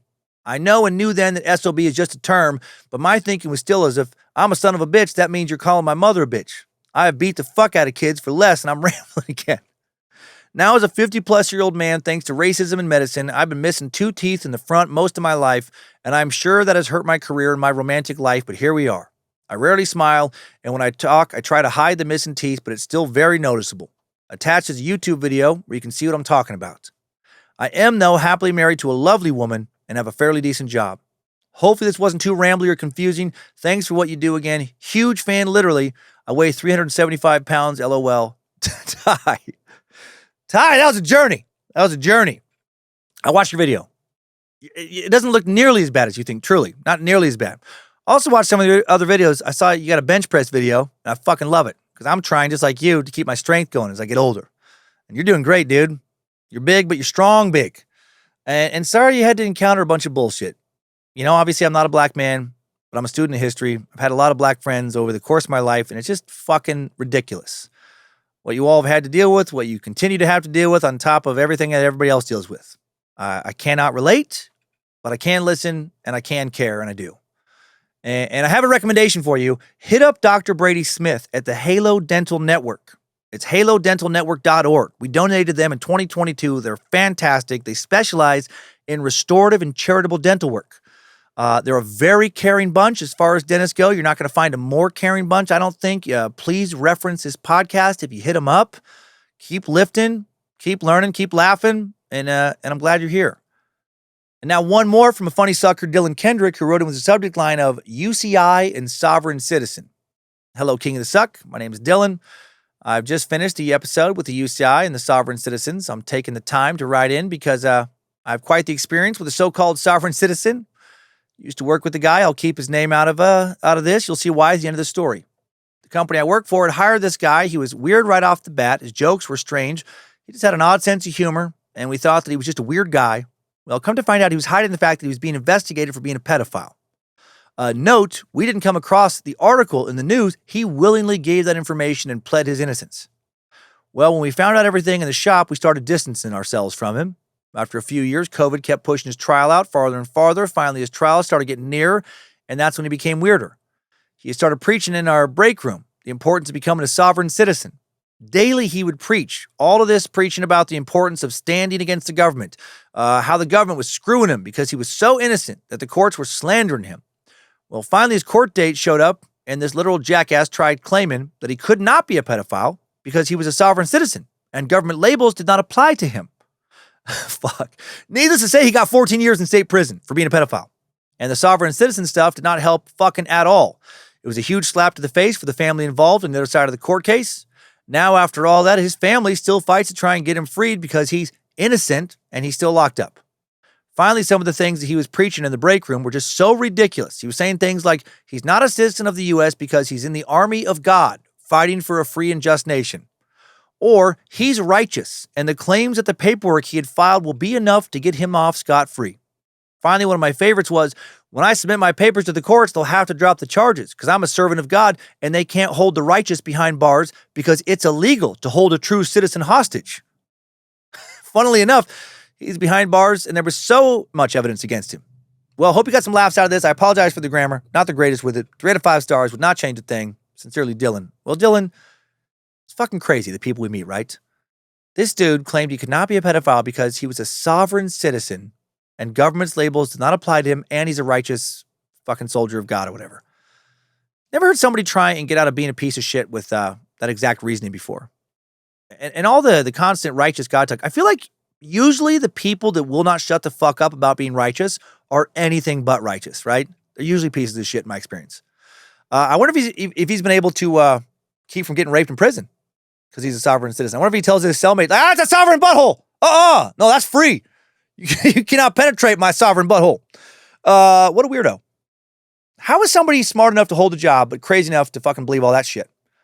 So many weirdos out there. Feel so blessed to be connected to so many of you listeners who seem like, really good people, the opposite of the dickheads like that. Thanks for sharing. Your grammar was great. And again, didn't share any emails related to, a lot of feedback because not a lot of negative emails came in. I'm sure there'll be fucking negative ratings and stuff out there. I'm sure. I'm not an idiot. But a lot of that stuff didn't come in. A lot of emails did come in just being like, man, good for you. Oh, we're here for you. Even if we don't agree, we're here for you. And I appreciate you listeners. You're just a fucking amazing bunch. Now let's get out of here. Thanks, time suckers. I needed that. We all did. Well, thanks for listening to another Bad Magic Productions podcast. Be sure to rate and review this show if you haven't already. Please and thank you. Please don't try and make millions this week by acting like you figured out a new way to masturbate that's going to fucking revolutionize the world. Just post your technique on Reddit. I don't know, make a tutorial video, put it up on YouTube or Pornhub, and then just call it a day. And just keep on diddling and keep on sucking.